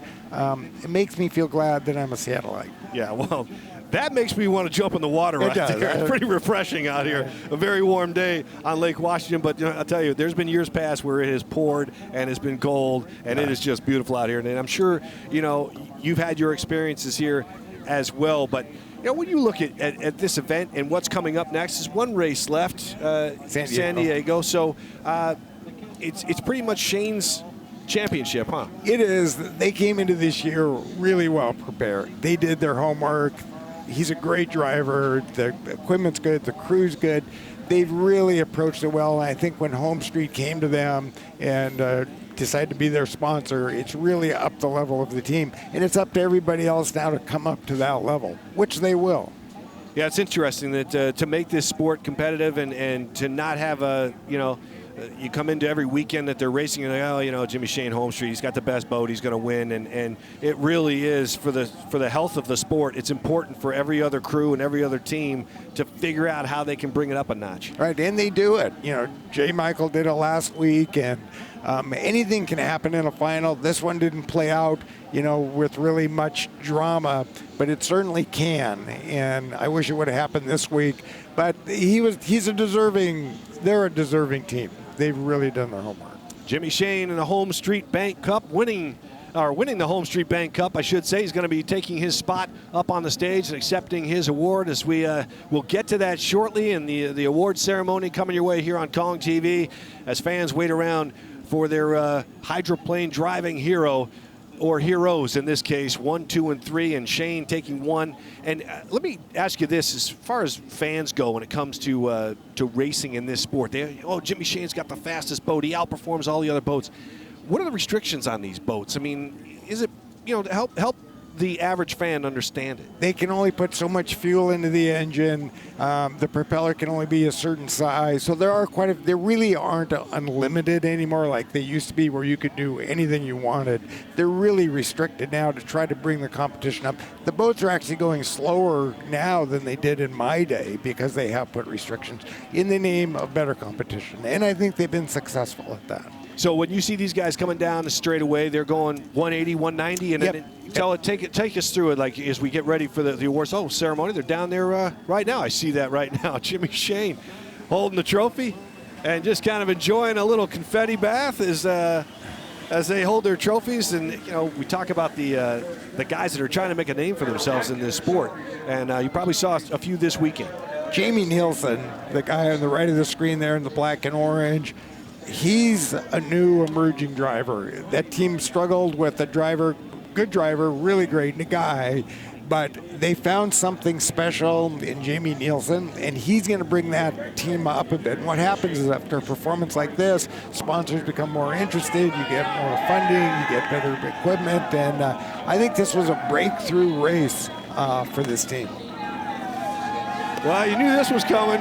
The fans down there cheering. They're probably looking for a little extra splash down there as they stand around in this heat on the blacktop. We're watching some fun out there, and Jimmy Shane celebrating his Homestreet Bank Cup victory. Jimmy Shane married into a boat racing family. He's from Maryland, I believe, originally, but he married into a Northwest boat racing family. I think they really close to right here. So boat racing runs very, very deep in his life. His parents were racers too. Oh man, it's just as there's generational race teams, there's generational fans here who take a lot of pride in coming out here and helping out and helping put this event on. And you know, Chip, you and I have talked about the fact that some of these stops on the circuit, you of course want to see some more stops. But what holds up some of these cities from hosting a hydroplane event is the fact that they don't have enough people and volunteers to get out there and help put this on. But in Seattle, it's never a problem. And volunteers are generational too. There are people tell you my grandfather volunteered, my father, my mother, and they're still doing it. Speaking of pride, I am very proud to have got to work with you, Paul Silvi. I'm a big fan, and you walked in here with not much experience with boats. You did a wonderful job.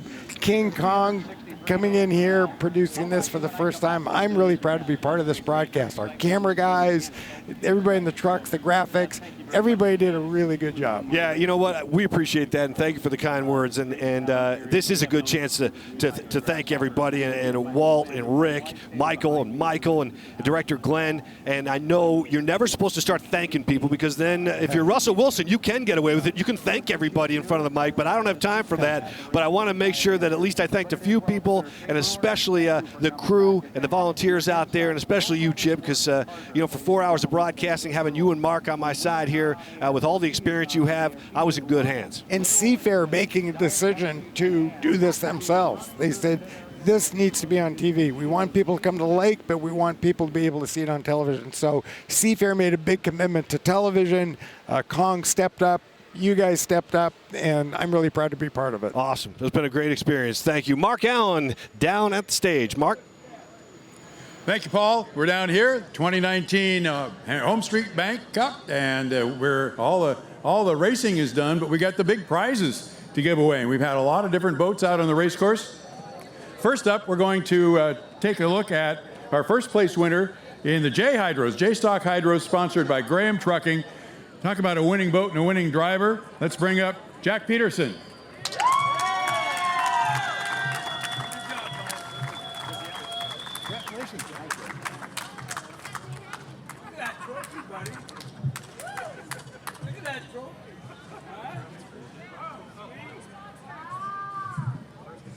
I would like to thank J&D's and Reliable Diamond Tool for making this happen, and Scott and Shannon for bringing me here and letting me race. Yeah. There you go, Jack. Yeah. Congratulations.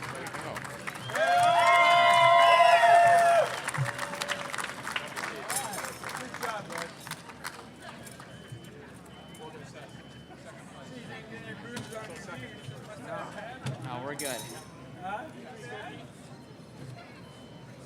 Second? Yeah. Okay. Thanks, Jack. E350s. People that put on a great show over the weekend. Second place goes to John Rifle in the E226.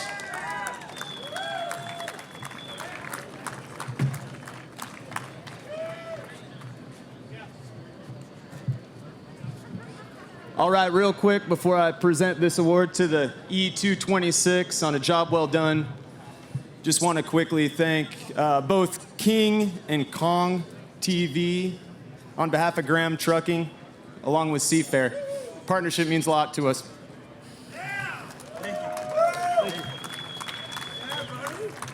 Okay, let's see. I got to put some thoughts together here, because this is a dream come true time. We came into the weekend with a plan on swapping motors without having to plan to swap another motor later.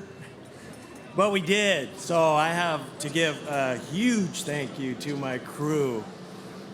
Rhonda, my wife, just took care of the administrative side of things to get this stuff done. Bill Strain, my mentor, has done such an outstanding job. His wife, Sharon, she's got full support and knows the race, and she's been there for the whole ride. We got Bo, who's been on my radio, a great radio man. And where's Paul? Where's Paul? Paul Jackson in the back, another one of my favorite group people of them all. Him and I were here Friday night until 9 p.m. Yeah, I wish. So the Cascadia Supermoto and the RC Unlimited's 5-liter that we race is a marvelous, hot little racer. I couldn't be so happy about it. It's awesome. Thank you to Seafair for inviting us E350s out. I hope everybody in the city got to see that you don't have to have this big money super racer to come out and put a smile on your face as a racer like you can see on me. So I really have to give a thanks to the people, the fans that have come out and supported us, television, radio. We need this so much from you. We love it when we get it from you, and this is what always brings us back. So I might be old. I might have slowed down a little bit, but try to keep up, okay? All right. Thank you so much. And our E350 first place, our championship winner for this year is Kurt Myers in the E26 flight time.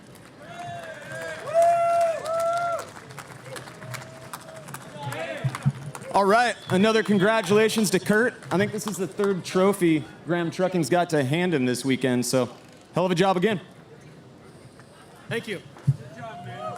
I just want to say thanks for my family for coming and supporting. They're also my crews, so big shout out to them, as well as Seafair having us here, Graham Trucking for being our class sponsor, Daryl and Vanessa Strong of darylstrong.com, and Payne West Insurance. Thank you. Okay, now for our vintage winners and fast lap as well. And the guy who lived his dream this weekend, guy who got to drive Bill Muncie's Blue Blaster, the winner in the vintage, Kip Brown.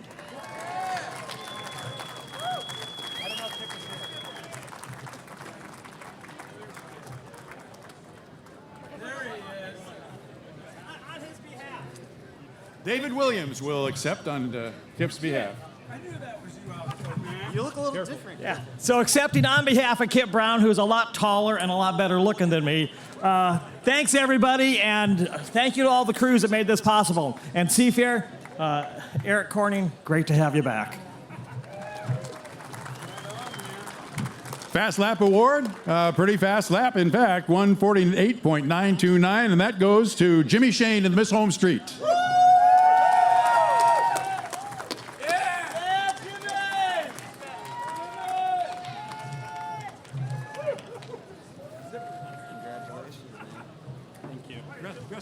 Thank you so much.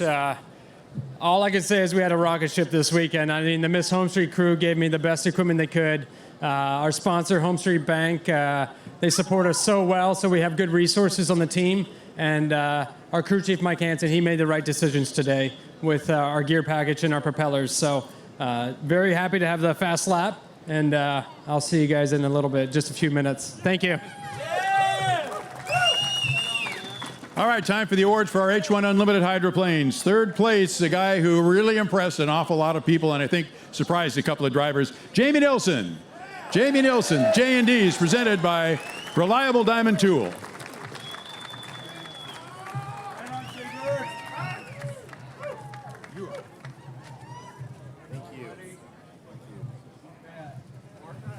Big thanks to everyone for coming out. Thanks to Seafair. Thanks to my great sponsors, both J&D's and Reliable Diamond Tool, and all my team members down there. And they work so hard all weekend, and this is just such a team win, and it feels great. Sorry, third place, but to us it feels like a win. So we're leaving here with our heads held high and ready to keep moving forward. So we'll see you all again next year. Thank you.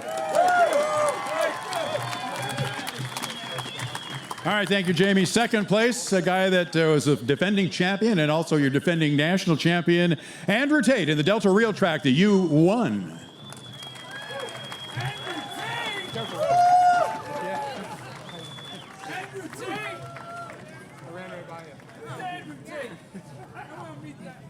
How you doing? You got it, man. Second place at Seafair. That's an accomplishment in itself. I couldn't be prouder of my entire team. Delta Gear, Real Track Boat. We made improvements all weekend, and we're hoping to let it all hang out there in the final. Unfortunately, that Homestreet boat is very, very fast and with a very talented driver. So I couldn't be happier to be here. Thank you to all the volunteers who make Seafair so great. And thank you for the fans, the support, the community of Seattle. It's a great place to come. I make it a vacation. I spend a week here, get out of Detroit for a little while. So couldn't be happy to be here. Thank you, and I'll see you guys next year. Homestreet Bank stepped up as the title sponsor of our Seafair weekend this year. We want to bring up Mark Mason, who is the CEO of Homestreet Bank. Mark, thank you.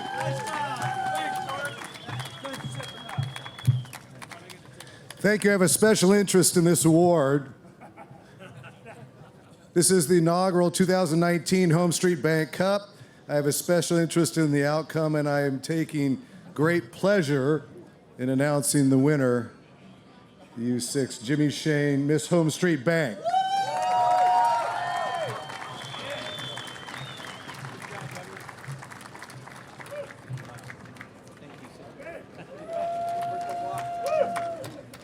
Oh, I'm speechless.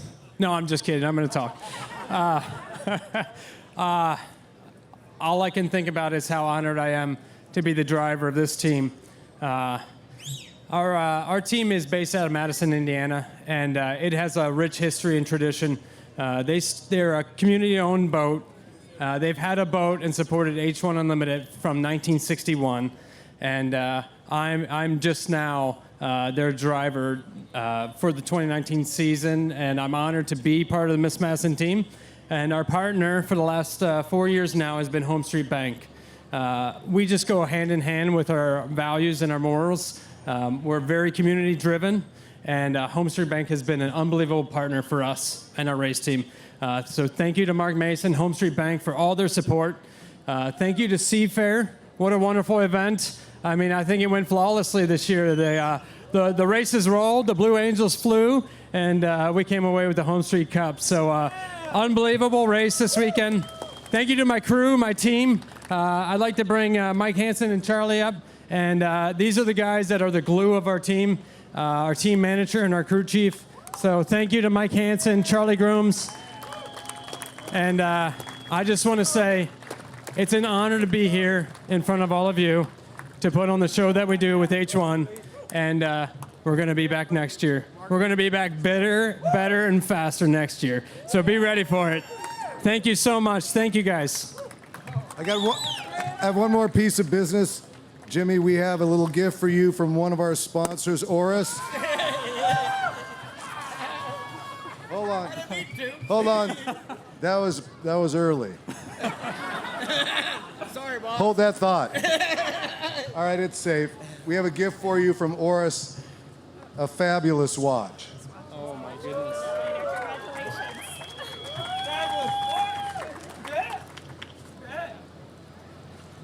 You bet.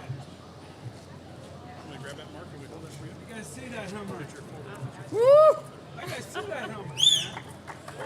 Oh, no! Look at that thing! Thank you so much to Oris. Would you like to say some words? Congratulations. We're happy to be here. It's our first year out at Seafair, so it's been wonderful, and congratulations. Thank you so much. Thank you. Paul, back to you. All right, thank you, Mark. Congratulations to Jimmy Shane and Homestreet Bank. And I tell you, that one guy with the champagne there, I was just waiting for him to pop that thing and run it all over that new watch of Jimmy Shane's.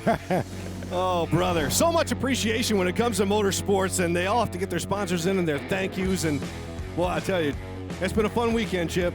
It was. You know, it's there's some communities hurting right now, and we can be really thankful that we had a safe Seafair. We came together as a community, had a wonderful day in the sunshine in the most beautiful place in the world. So we need to be count our blessings. Yeah, absolutely. It was a beautiful show, not only in the water, but in the air as well, as there were planes, jets, helicopters, all kinds of fun here, and so many people having fun on the shore as well. Seafair 70th anniversary is complete. Jimmy Shane, the champion in the Homestreet Bank, and it's a pleasure to have Homestreet Bank on board to sponsor this big race, the Homestreet Bank Cup.